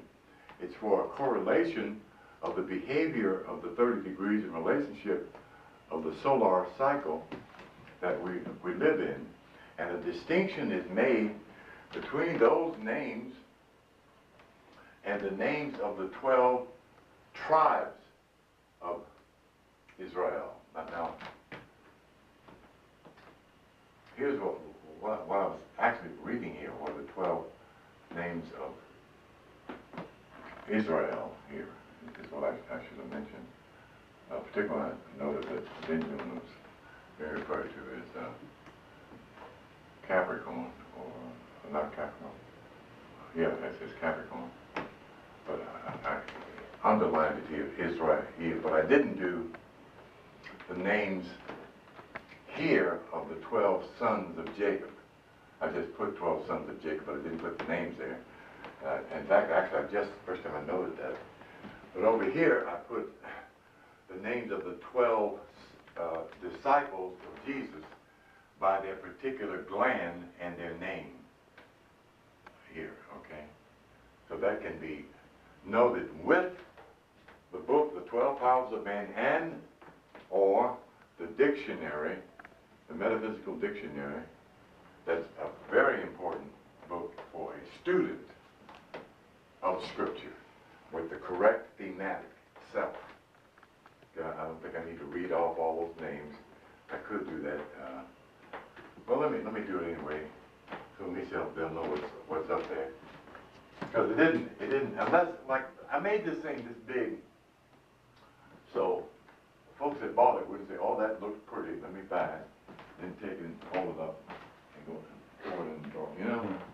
And then 8 months later, what did I do with that chart? You know, so they can put the damn thing up on the wall and keep walking by, pretty soon their subconscious came over there and take a look at that. That's the idea, to impose on their faculty of curiosity, so be willing to think. Judas is considered the faculty of life, which is the lower chakra. Okay, and here is where you find out how Judas betrays Christ. Okay, that if this energy is not raised properly and these centers are not all open, the Kundalini will betray you. It'll turn you into a sex monkey. Okay? All right? As you and I were talking, this is real fire down here. You know? And fire has to have somewhere to go if it's to reach a point of balance. And where it's supposed to go first is through all 5 limbs. Then through the chakras, the vertebrae. Okay, and into the areas of the glands themselves, and then to the chakras if they and when they are open, so that they can express and give the whole man balance. Okay? That's the release of that kind of power. And of course, it can't do it if the Queen of the South does not travel up the highway. You know, that's also in Isaiah chapter 18, and that metaphysical descriptive that I usually don't even deal with, because like I said, I would get to certain points where the group would start looking restless. You know how you Negroes just get to fidgeting around. It's time to go, it's time to go.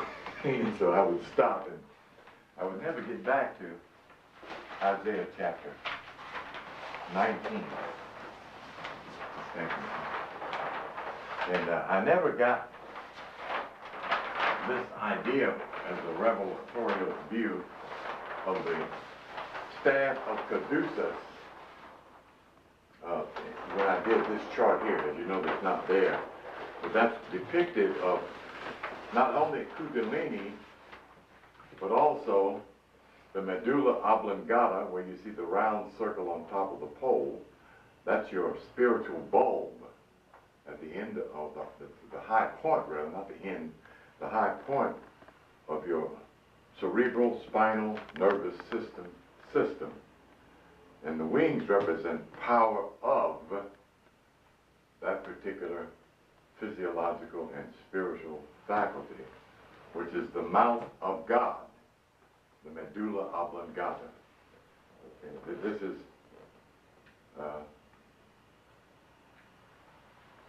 Malachi chapter 2, verse 4. Since I quoted it, I may go.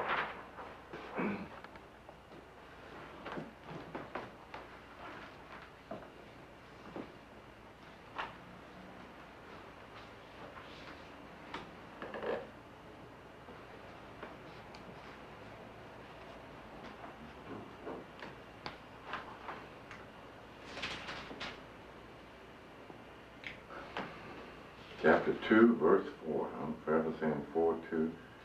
Well, let me correct myself now.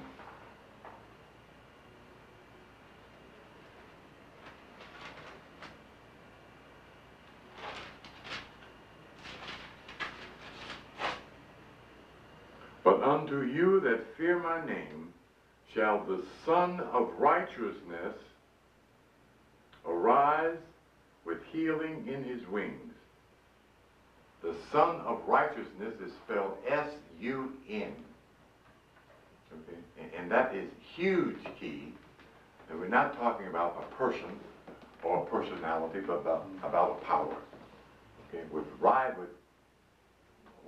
with healing in his wings. And as I illustrated here, that's when I got this revelation about the caduceus in the scripture, okay, which is totally a Kemetic emblem borrowed by the Greeks to make themselves up a Mercury, Zeus with wings on his helmet, and carried the staff of Tehute, Lord of Wisdom, because that's where you first find the caduceus in his hand, and later on translated to their god Zeus, who is Jupiter, but the same one. He almost tried to name it Jehovah. But anyway, there's a whole secret about Jehovah and Baal that most people don't know. What is it? That they're the same one. Mm-hmm. That he says, I think it's in Hosea, my name is no longer Baal. My name is now Jehovah. Wow. But it isn't Baal. This, let me show you who Baal is. And again, the Moors missed this because they were not academic. And I said I wasn't going to do that. We're going to keep accusing them of being stupid. But I'm tired of hearing. They aren't stupid. They're just immature and lazy as hell and arrogant. Arrogant heightens ignorance. Because arrogance makes ignorant, and ignorance correct. See, when you're ignorant and arrogant, you ignore. And that's what makes ignorance dangerous, because it's not leaving room to be corrected. Okay. Where's my marker? The marking's over on the board. Okay, dear. Thank you. You reach me.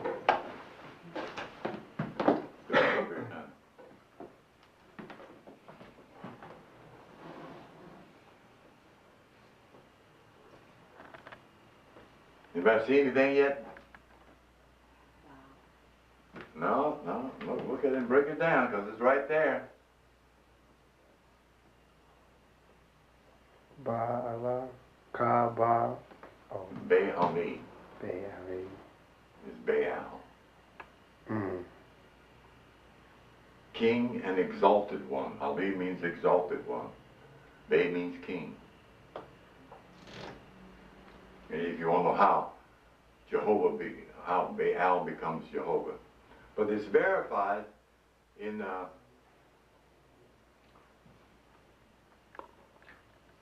Hosea's little 2 or 3 pages, Hosea the prophet, where the Lord, or Jehovah, says that he is Egypt's God. You know, okay.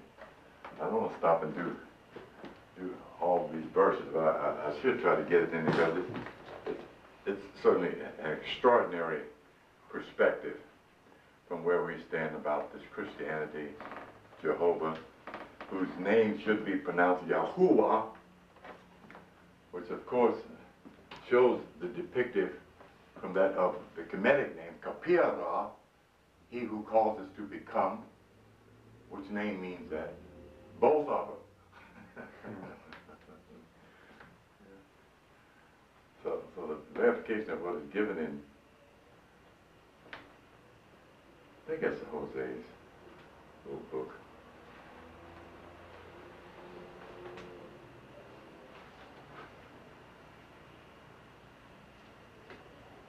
And I have to lend credulence to some of these minor prophets coming back through our line of descent, you know, to function, to get finished what they didn't finish before. And see, we don't have any literature on reincarnated souls.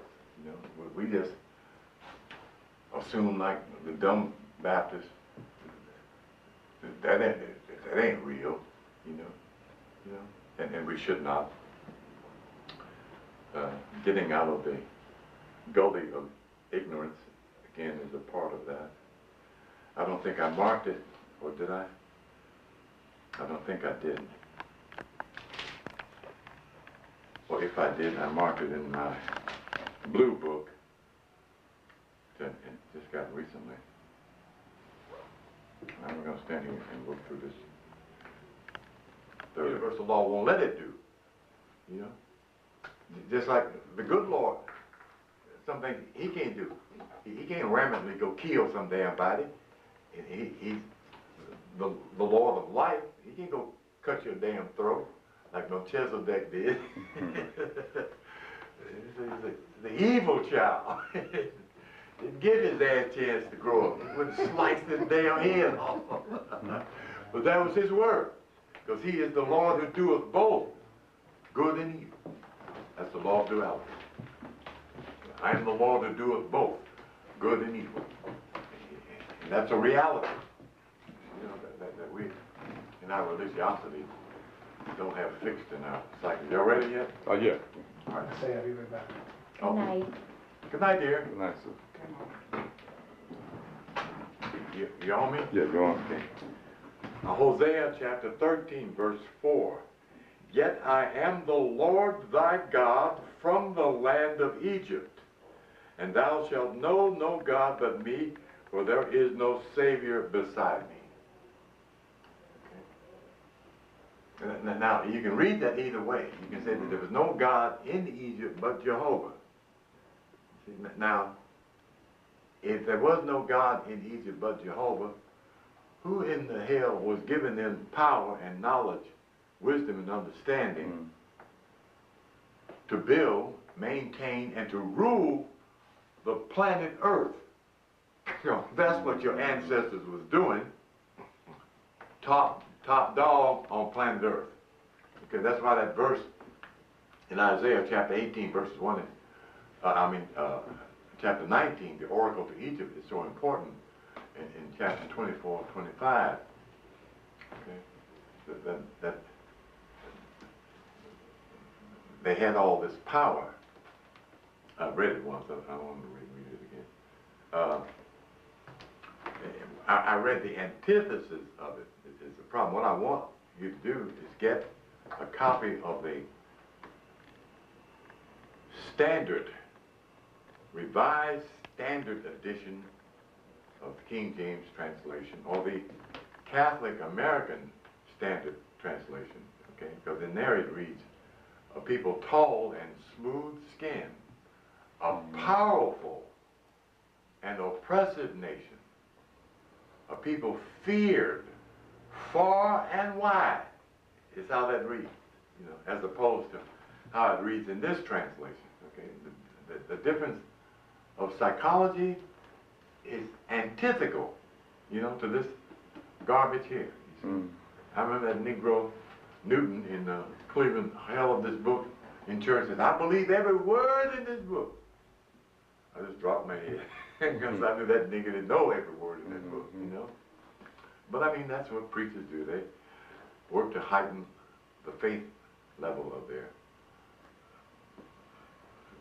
Bible students or disciples, believers, you know. They're not looking for clear knowledge, for accurate knowledge, having the form of godliness, but not according to accurate knowledge, is what Paul says in one of his letters.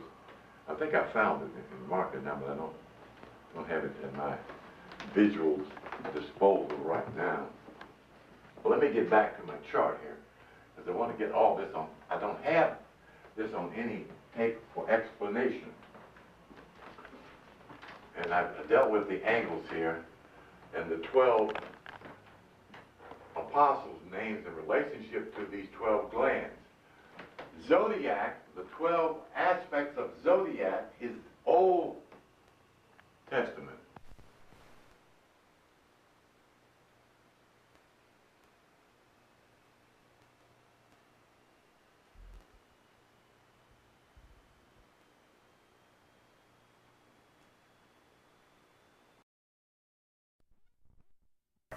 I don't want to stop and do all these verses, but I should try to get it in because it's certainly an extraordinary perspective from where we stand about this Christianity, Jehovah, whose name should be pronounced Yahuwah, which of course shows the depictive from that of the Kemetic name, Kapira, he who causes to become, which name means that. Both of them. So the verification of what is given in, I think that's Jose's little book.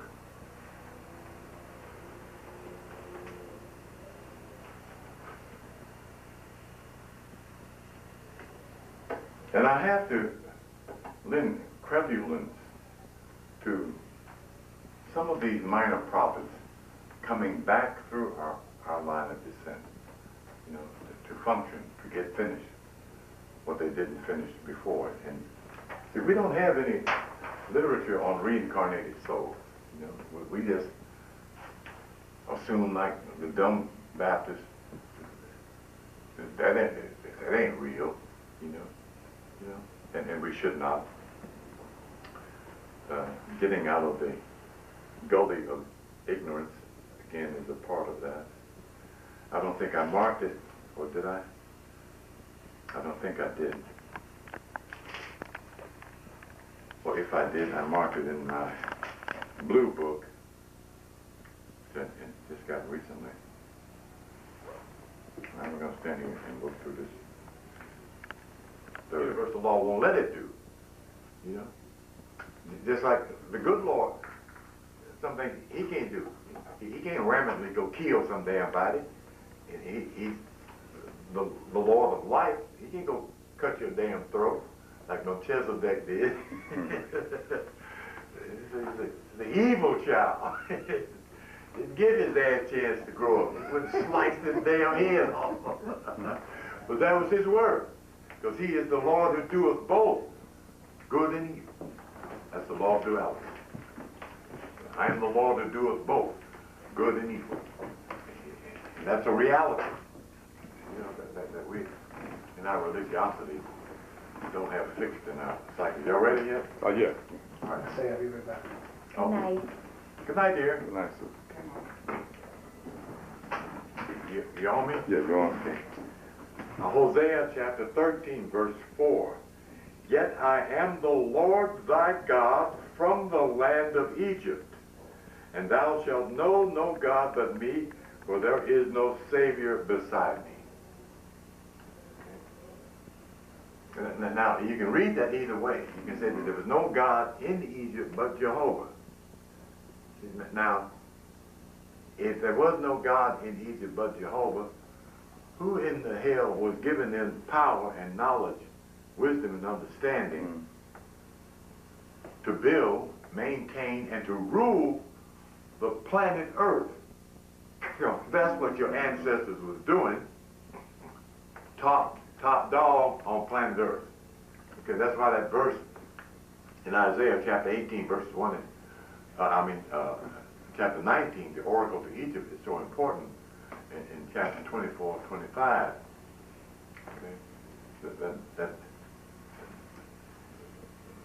they had all this power. I read it once, I want to read it again. I read the antithesis of it. It's the problem. What I want you to do is get a copy of the standard, revised standard edition of the King James translation, or the Catholic American standard translation, okay? Because in there it reads, a people tall and smooth skinned, a powerful and oppressive nation, a people feared far and wide, is how that reads, you know, as opposed to how it reads in this translation, okay? The difference of psychology is antithetical, you know, to this garbage here. I remember that Negro Newton in Cleveland held this book in church and said, I believe every word in this book. I just dropped my head because I knew that nigga didn't know every word in that book, you know. But I mean, that's what preachers do. They work to heighten the faith level of their Bible students or disciples, believers, you know. They're not looking for clear knowledge, for accurate knowledge, having the form of godliness, but not according to accurate knowledge. It's what Paul says in one of his letters. I think I found it and marked it now, but I don't have it at my visual disposal right now. Well, let me get back to my chart here, because I want to get all this on. I don't have this on any tape for explanation. And I've dealt with the angles here, and the 12 apostles named in relationship to these 12 glands. Zodiac, the 12 aspects of zodiac is Old Testament. Old mind, old body. The outer man is astrotheology. The inner man is Christ and his 12. Okay? That's the glandular man. This is a gland. The brain is the largest gland in the human body, but we don't think of it as from the perspective glandular, though we know it secretes glandular fluids. That's what I wanted to do with the lemon last night, and I couldn't work it in. But by holding a lemon up, when we're talking about this, how thought creates substance. You remember that? You know, with the lemon, just about doing it makes a gland secrete. Salivating gland secrete. Thinking about it does. That's what I'm Just saying. even thinking. That is so Without even seeing it. dynamic in our cerebral consciousness, but what we need to understand, we can't get a flavor from all of the secretion. There we go crazy. Every time one of our glands secretes something, we got a physiological response. We can be doing this, you know. I remember I gave this little baby whose body was so clean because he was born vegetarian and his mother was vegetarian with no meat, no sugar in his body. I gave him a strawberry. The boy took a bite of the strawberry, and this is what he did. He migrated for about 5 minutes. Oh, man. From a strawberry. The body's so clean, you know. But that citric fruit, we was talking about why we need to eat fruit. You know, because fruit gives us two things. One, it gives us sugar for the brain. Two, it gives us citric to stimulate the glandular system, to wake it up. get it vibrating and kicking out the proper fluids that the body needs to function that morning, that day. You know? And we gotten away from that because Pepsi Cola's in the damn icebox. You know. Okay. Did those, the 12 there and the 12 there, and here's G-O-D, that's self-explanatory. Part of my intent was to be self-explanatory. And here, you know, in somewhat conspicuous areas, you'll see, did I do it on that? No, I didn't do it on that. Oh, well, yes, I did. A-L-L-A-H, I did that. But I didn't do, yes, I did. 3 in the north gate, that's the top of the head. I think I got 3 in the south gate. That's supposed to be from here down to the feet. And 3 in the west gate. And 3 in the east gate. Up here somewhere. Yeah. I was trying to prevent. Right on the other side of the angle. You see it? Okay, I see. Okay, right. Trying to keep from crowding it up. Is there any significance to the positioning of the fingers? And that's Om. Very good question. That's Om, yes. The blessing and the word of God. Yes. Very good. And of course, I talked about the 7. But first time I delineated the 7 last night concerning the mystical aspect of the 7 in the book of Revelation. I read them all the way through. All of the 7s I drew out of there. But that's a part of solving the Kabbalistic message of the system of Kabbalah in the Bible as the basis of the mystery of God. Okay?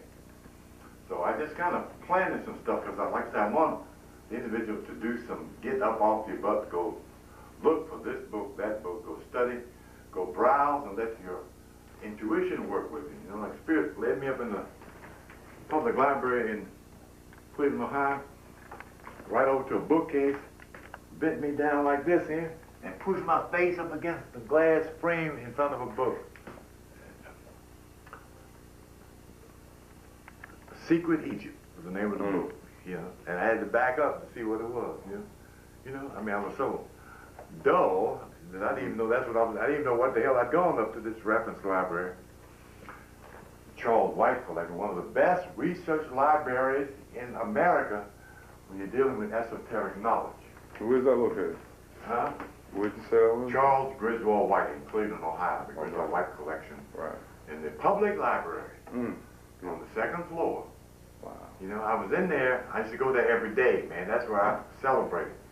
I was sitting there one afternoon, me and only the librarian, this huge room. They got 125,000 chess books in there, you know. 900 books on Sumerian history alone, you know. And they got these big duplicated papyri books on papyri of Tehuti, where the statement is given. He says, I am Tehuti, Lord of wisdom, the perfect scribe. My hands are perfect. That's the black man talking. Oh yeah, that's the brother. Yeah, it's the black man talking. The perfect scribe. My hands are pure. That's what it is. My hands are pure, man. Tehute. That's the one who initiated Job, who appeared to him in the whirlwind. He says, who is this that darkened the doorway without knowledge? Began to teach Job, you know. But from that you get the real significance and dynamics of fear, because the early part of that dissertation is based on an understanding of the power of imagination. I'm trying to recall it, pop back in my mind again. Mull through it.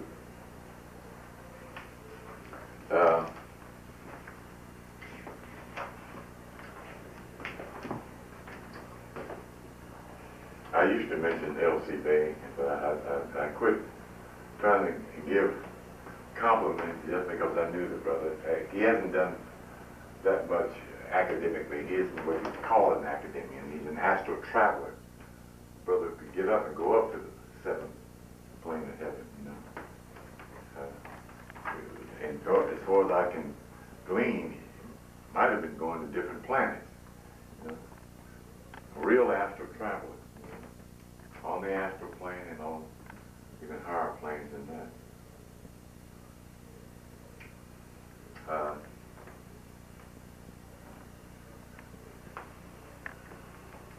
Yeah, that's why I quoted out that particular passage in Revelation chapter 13, verse 18.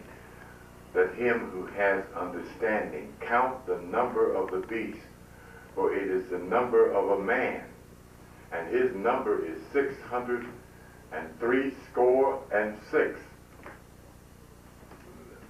This is an image of a man, okay?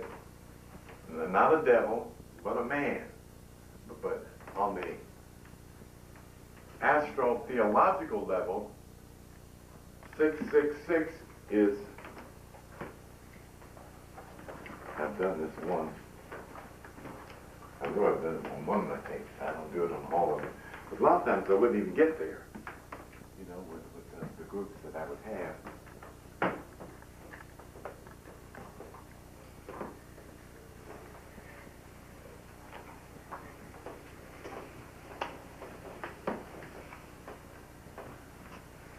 This is 666.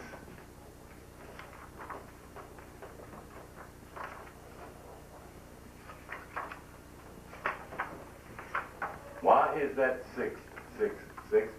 Because this is the word and pronouncement for 6 in the King's English. This is the way they say 6. How do we know that? Well, let's try sex triplets. Okay? Wow. To get a clarity on 6. But this makes a demon. Sex in the brain, sex in the heart, sex between the legs, meaning lust. Okay, is what a demon is. You had no control over his or her passion. Okay? But mathematically, this is what?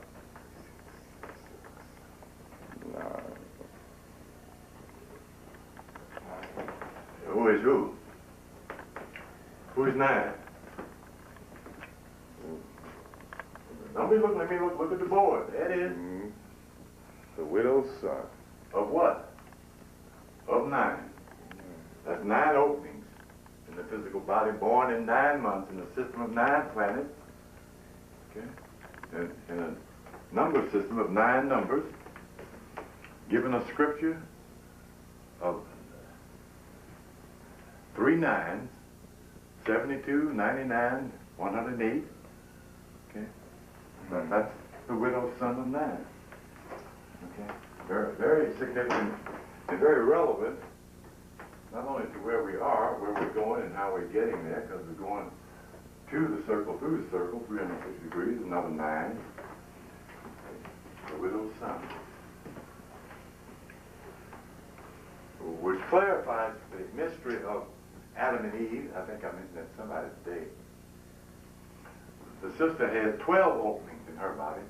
We got 9. Now tell me how you can get 12 out of 9. I don't think God can do that one. You know? So it gives us a key to figuring out the meaning of Adam and Eve and what Adam and Eve is all about in Genesis concerning that creation story. I've dealt with that on most of my tapes, I think. With the rendering of Eve is D, and D is 22, the master builder. And atom is atom, not Adam. And Adam, or atom, is the atom that goes to sleep, or is put to sleep by God and slows down, which makes energy, or the atom, visible.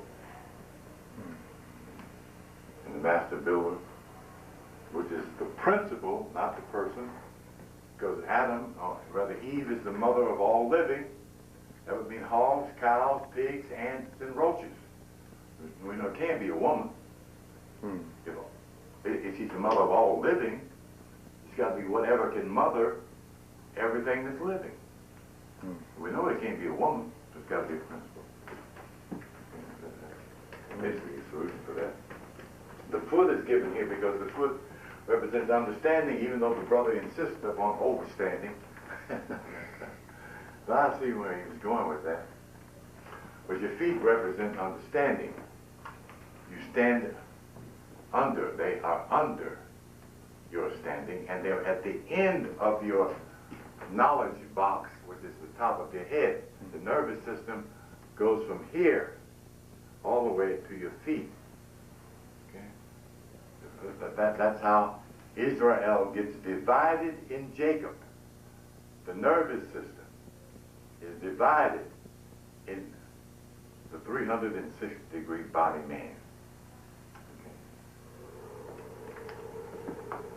Isis, of course, are the feet.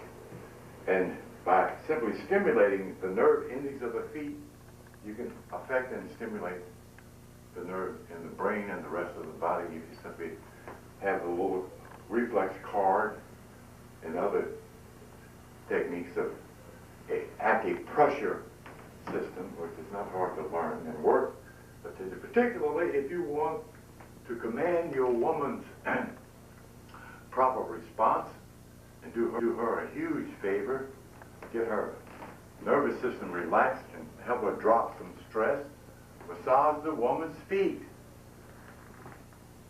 Brother. You talking about won't make her feel real good. Just tell her to sit down. Take your shoes off, baby. I got something for you. Treatment. Yeah. She'll damn near cry, feeling so good. She might cry just sitting there, you know. Because you affect up here, and you're also able to affect here with release pressure. You know, and that's important. And you even affect the spinal cord from the bottom of the feet. Okay. This here is a little extract of a cartoon from the brother George Leo's cartoon drawing that J.A. Rogers collected and put it in a book called Know Your History, a paperback book of cartoon drawings by this brother over the years. And this is of a European standing in a slave line, and some Moors are staring at him, and he's saying to the other Europeans, and what he says here is, "Oh, jewels, do not let the blackamoors buy me."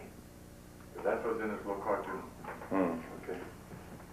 So it's a little hard to read unless you put stuff that's small to entice the student to exert him or herself to get a clarity on what is here, rather than trying to make it a pretty thing. Why is the Moorish flag red and green? Red is 1, green is 4. 4 and 1 is 5, the number of man. Okay. Well, the number of man. We've already dealt with ISLAM on almost all of my videos, and I make sure I get that in all of them. Might be 1 or 2 around that I didn't. Well, here's a quotation here from Colossians chapter 3, verse 22. Slaves, obey your earthly master. That's a verse you will never hear Reverend Biscuit recite in church. Colossians chapter 3, verse 22. Slaves, obey your earthly master. Has absolutely nothing to do with slavery. You're talking about the man, the mind, and the gland in the body. Those are either your slaves or your servants. And once they're in corrected order and under the jurisdiction of your divine mind, they become your friends. Okay. I mean, that's a quote from Jesus in the book of Matthew. And that's what you're doing, is retransforming your glands that will befriend you instead of work against you, as a slave does. You understand? What we need to understand about the concept of slavery is that the glands allow us to become enslaved to the physical earth.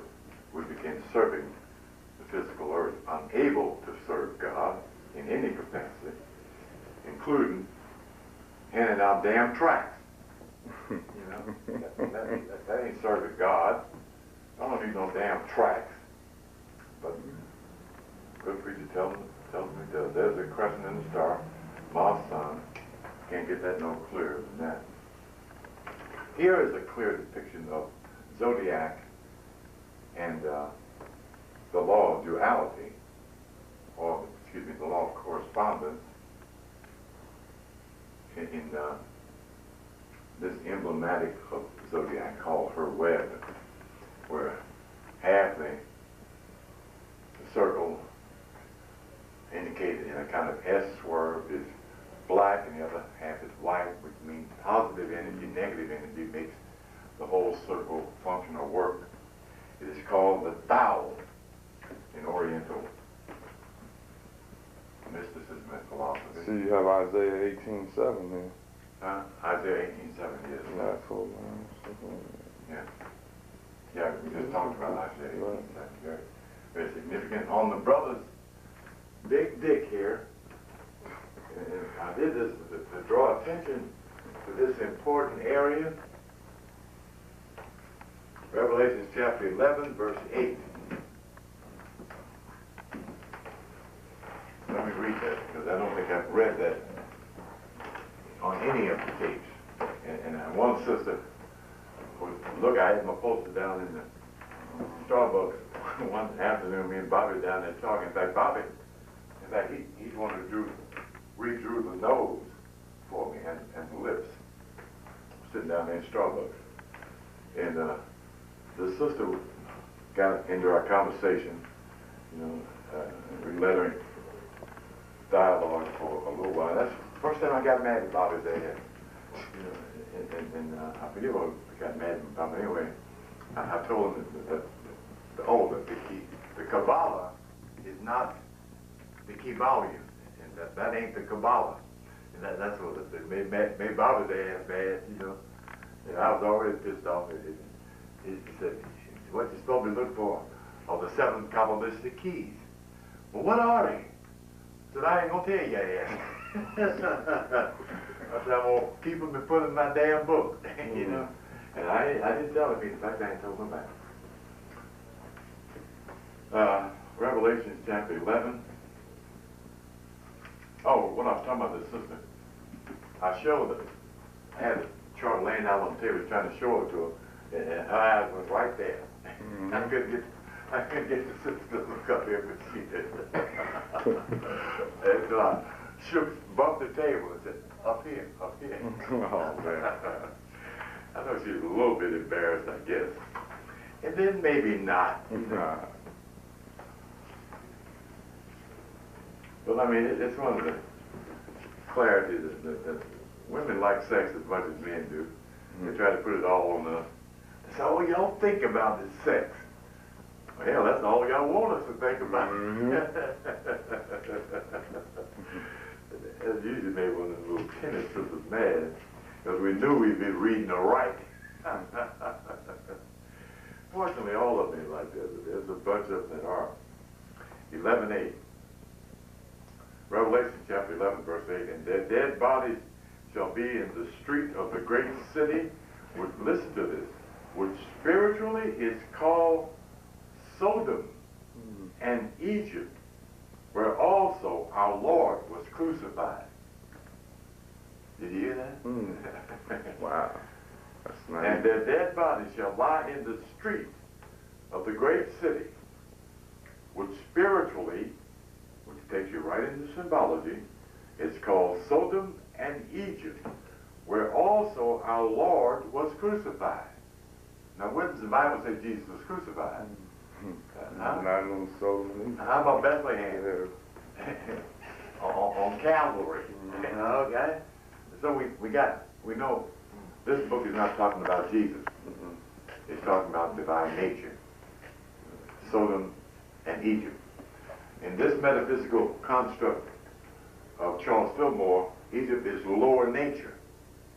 But in the same definitive of Egypt, an Egyptian he makes reference to the term obscure. Because there are two Egypts, Lower and Higher Egypt. But the basis of the symbolic code is not based on Egypt. It is based on her web, Hebrew, and the jewels. You know, so a lot of other metaphysics is left for the avid student to unravel. You know, and that's where I started running into conflict with Fillmore. But I realized what he was doing. He had a job to do, and he did what his spirit told him to do something. And there really isn't any conflict. I'm doing what mine tells me to do. You know? But this is Sodom and Egypt that's affected by the fire that will crucify you, the fire that will betray you, the fire that will make a crook out of you for something less than 30 pieces of silver. It'll make you a crook and a criminal for a piece of pussy. You know, the lower chakra is what we're talking about here. And this is no joking area, because you have to come here for balance. Otherwise, this will rob you of your success. This will take from you and give you nothing in return but hunger for the same thing again and again and again. Till pretty soon, only the hunger is doing it. That's when you have a rapist. It's not him raping. It's the lack of control here. He can't help it. You can't wrestle with no woman, pull on the beat on and keep your dick hard at the same time. What are you talking about? Ain't nothing normal about that. That's the chakra keeping his dick up. You know? If he don't grab a woman, he probably stick his dick in a wall. He got to do something with it, you know, because it's out of his hand. He ain't nothing but a damn slave. You know? Well, that don't excuse his ass, you know? He still, when he gets to jail, he'll get his ass beat. And we already talked about Zenomi, okay? The so-called swastika given there. Flaming seven. Huh? Sevens. Seven? Flaming sevens. No, not the flaming seven.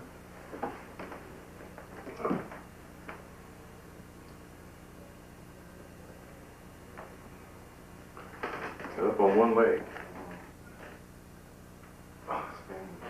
Turning, not spinning, turning. Look at this word.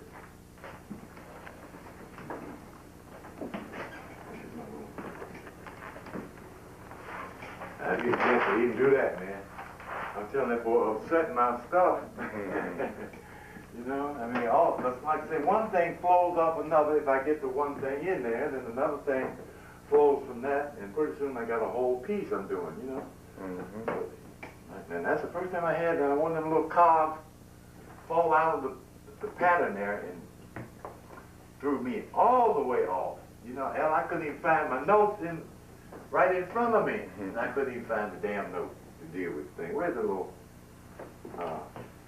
Never mind, I got another one over here. Okay, hold on. What was I just talking about? The stance. Very good looking. Thank you. That's all I need. Yeah, to get back on target. My glasses keep trying to come off. Look at this word.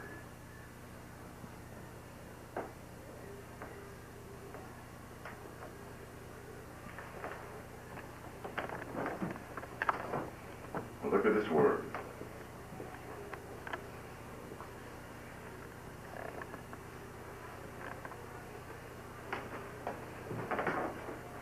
This is where the Old English spelled turn with an E. Okay. Nature means turn. Okay.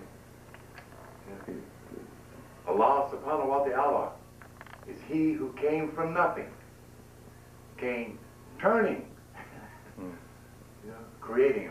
Elijah would say, and Allah whipped his creation into. And we're doing like that. You know? Yeah, the word turn is what makes nature happen.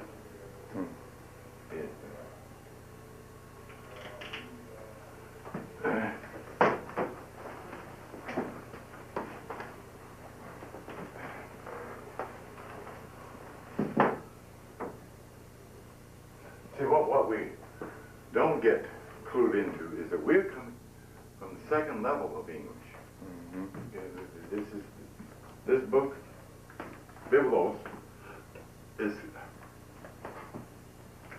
framed in the King's English.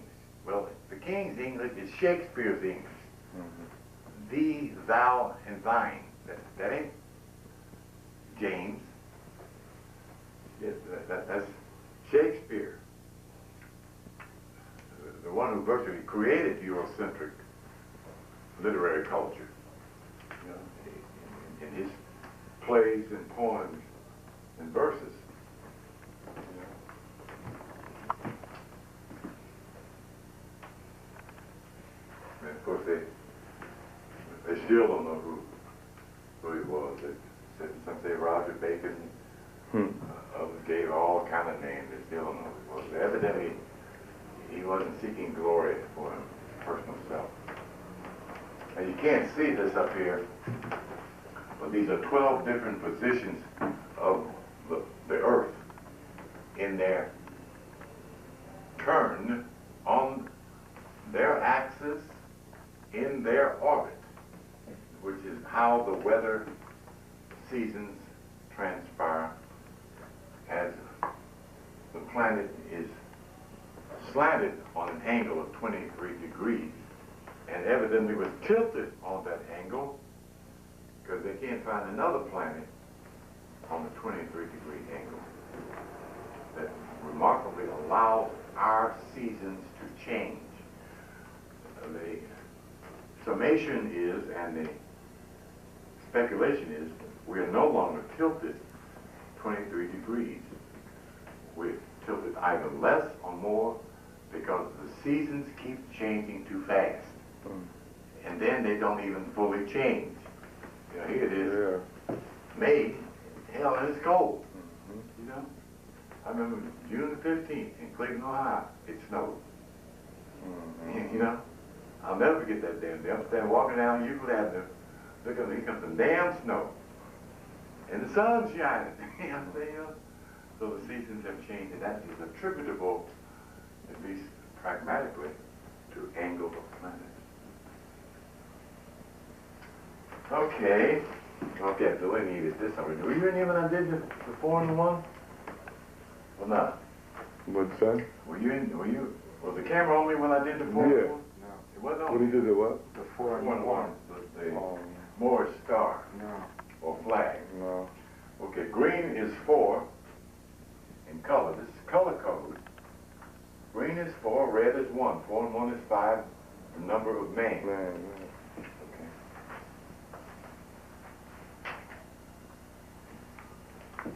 I got a stamp down here. Actually, I did get Oh, it. here it is. Here it is. Listen, y'all. Did get it. Alas, O land of whirring wings, which lies beyond the rivers of Cush, Isaiah. which sendeth envoy by the sea, even in papyrus vessels on the surface of the waters. Go swift messengers to a nation tall and smooth, to a people feared far and wide, a powerful and oppressive nation, whose land the rivers divide.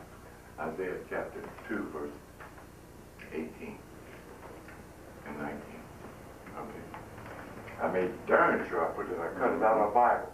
You know, just to make sure I got it there clearly. Will not be misunderstood. You know? But I would often give one Bible to one brother and another Bible to one brother and tell the one with the negative thing to read it first. And not watch the brother who had the positive while he's reading it, be going, so like, well, shit, somebody got the wrong Bible. I did not have him read it, you know. Folks was said, astonished, you know, from Holy Writ. Okay, what else did I not go? Well, I know who the widow's son is. Hiram Abith is the widow's son in 1 Kings chapter 13, verse 7. Excuse me. 1 Kings chapter 7, verse 13. Okay, and it's so completely inferent to the fact that he's not talking about a man, but a persona, because it calls him first the widow's son and then mentions his father.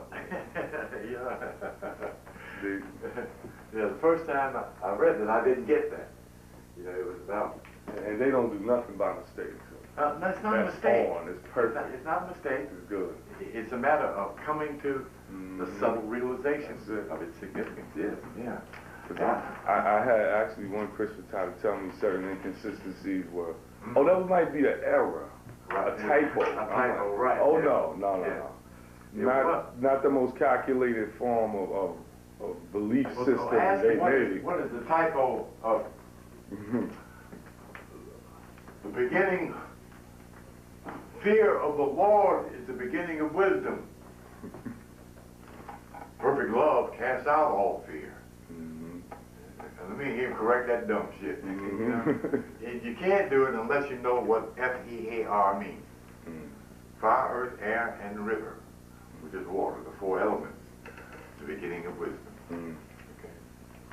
There are several verses that point out that the fear they're talking about is teaching my people to fear me is also a verse in the scriptures.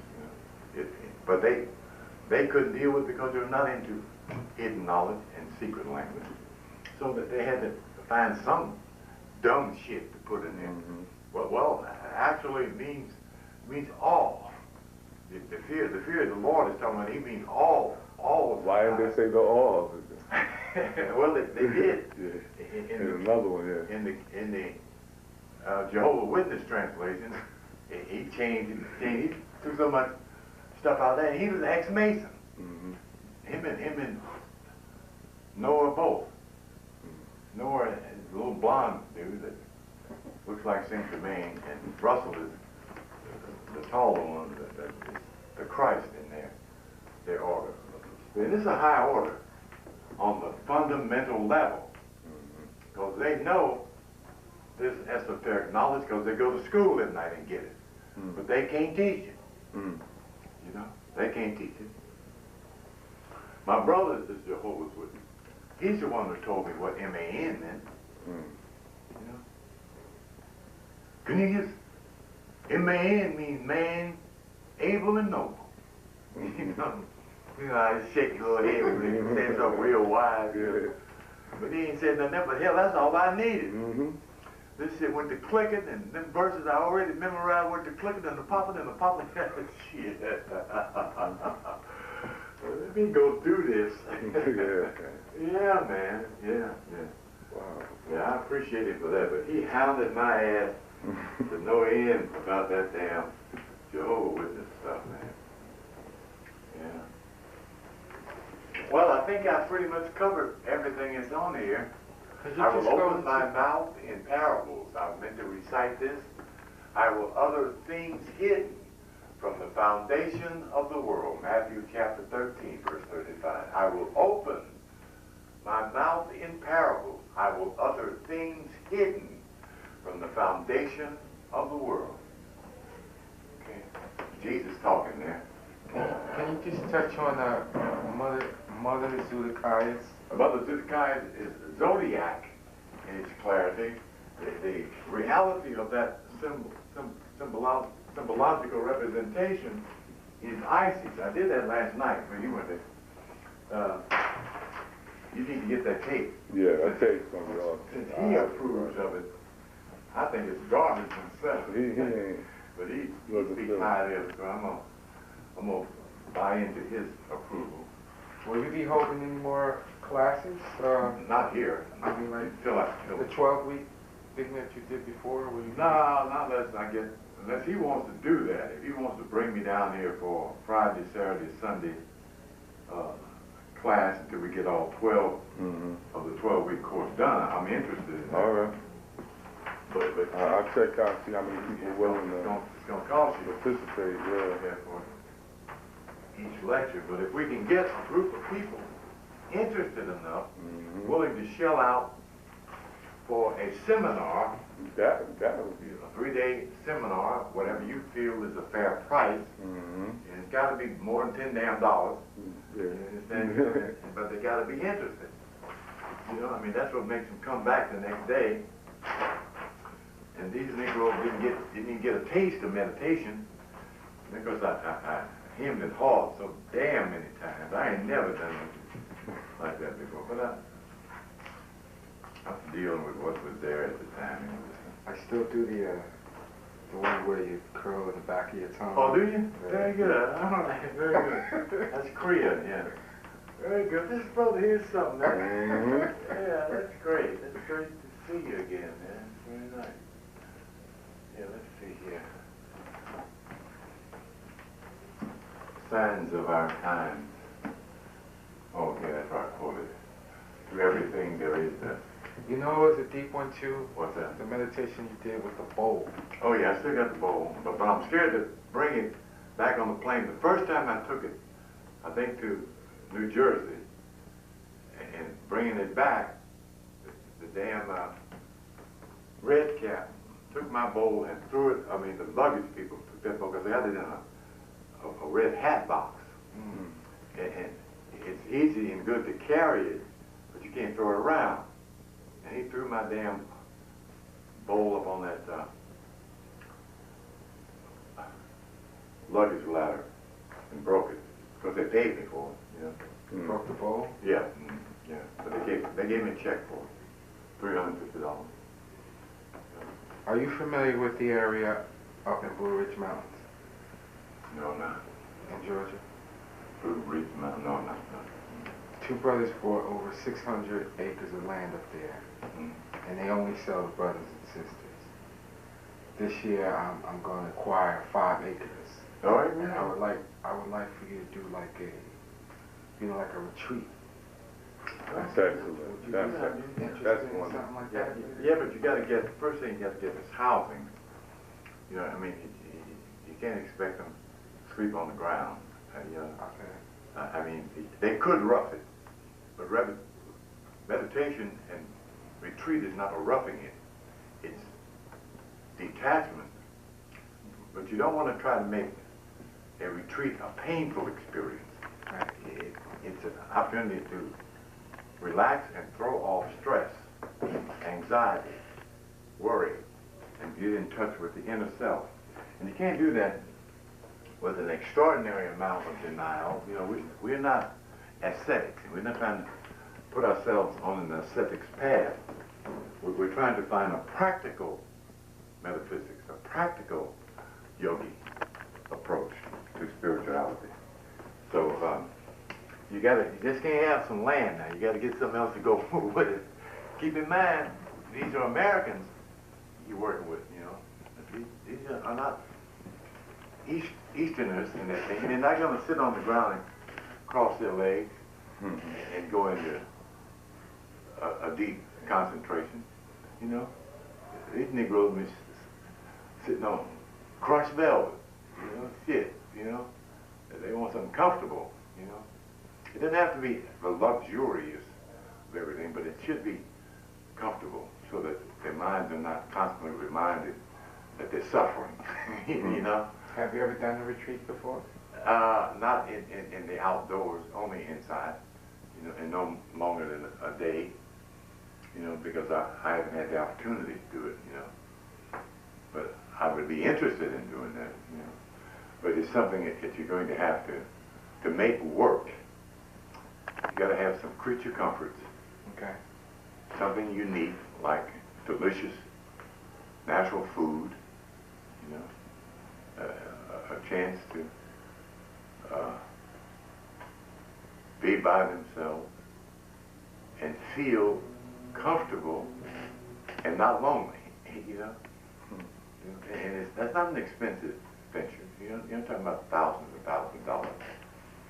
But if you're talking about building a retreat, that's one thing. If you're talking about staging a temporary retreat system, then you got to talk about renting some stuff for housing, for cooking, feeding. You know, I mean, you're not gonna get a let's go hike and meditate response. Black folks ain't gonna pay for that. They ain't gonna buy that. You know that's you have to do that. You got to do that as a freebie, and you got to do it only with those that are willing to rough it. And our people don't have that kind of psychology. You know, these are pampered Africans, man. You know, even the poor boy You know, you don't want to suffer unnecessarily, you know. So you got to look at the kind of people that you have. That's why this one brother in Atlanta was unsuccessful in his yogi approach. He had the Negroes trying to get into, you know, shit. The Negroes lasted one class. And I could have told him that. I had been teaching them to sit down, unlace your shoes, unlace your buckle, relax. The work of meditation is not a doing. It is a not doing. You're trying to, for the first time in your life, you're trying to do absolutely nothing. And you're trying to do it consciously. You know, which is even deeper than falling out or passing out, because that's when we do absolutely nothing. You know, but you're trying to keep you conscious while your body completely lets go. Okay, on the things that I can control right now is that you have a lot of information that's very, very valuable. Like this chart here should be laminated. Well, now here's the problem. If you can arrange for it to do that, I got that size is available right now. And I wanted to, but they want, you know what they wanted? Lamination for this? $95. That's what. And it would be hard to transport something like that laminated too. Well, you can fold the laminated. Oh, you roll it up and then. Yeah. I mean, you know, if it's not stiff as a board, I wouldn't want that. You know, because I know I'm talking about moving it from place to place. What I would like to do is to work with you and get it down to a size where we can laminate it, and plus you still can see your stuff. That's what I'm interested in doing. What I first thought about when I did this was 36 by 36.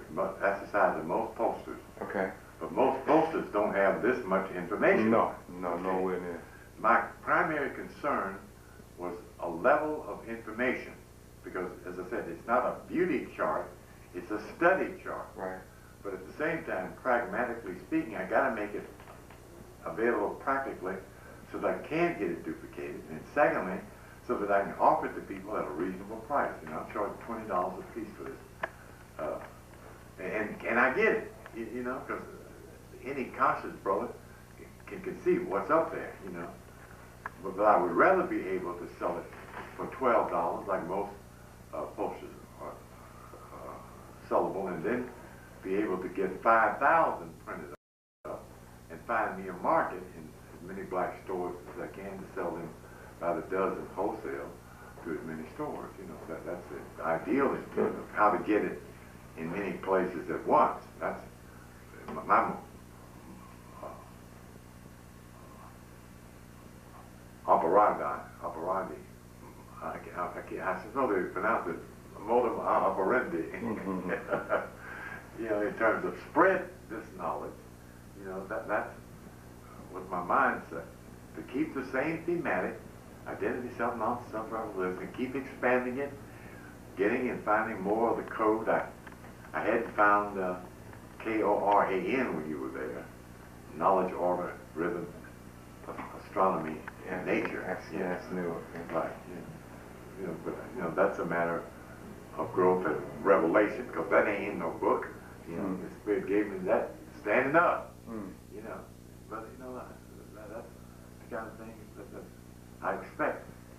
You know, because when you get some symbology in your subconscious, your spirit gets something to work with. Because you speak in soul language, simple. So the Spirit can show you one thing and explain 15 things to you in less than a minute.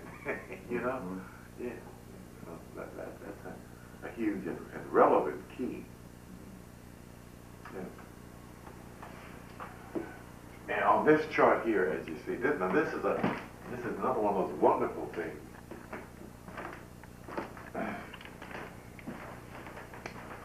I don't know if you know this, Michael. In fact, I only had,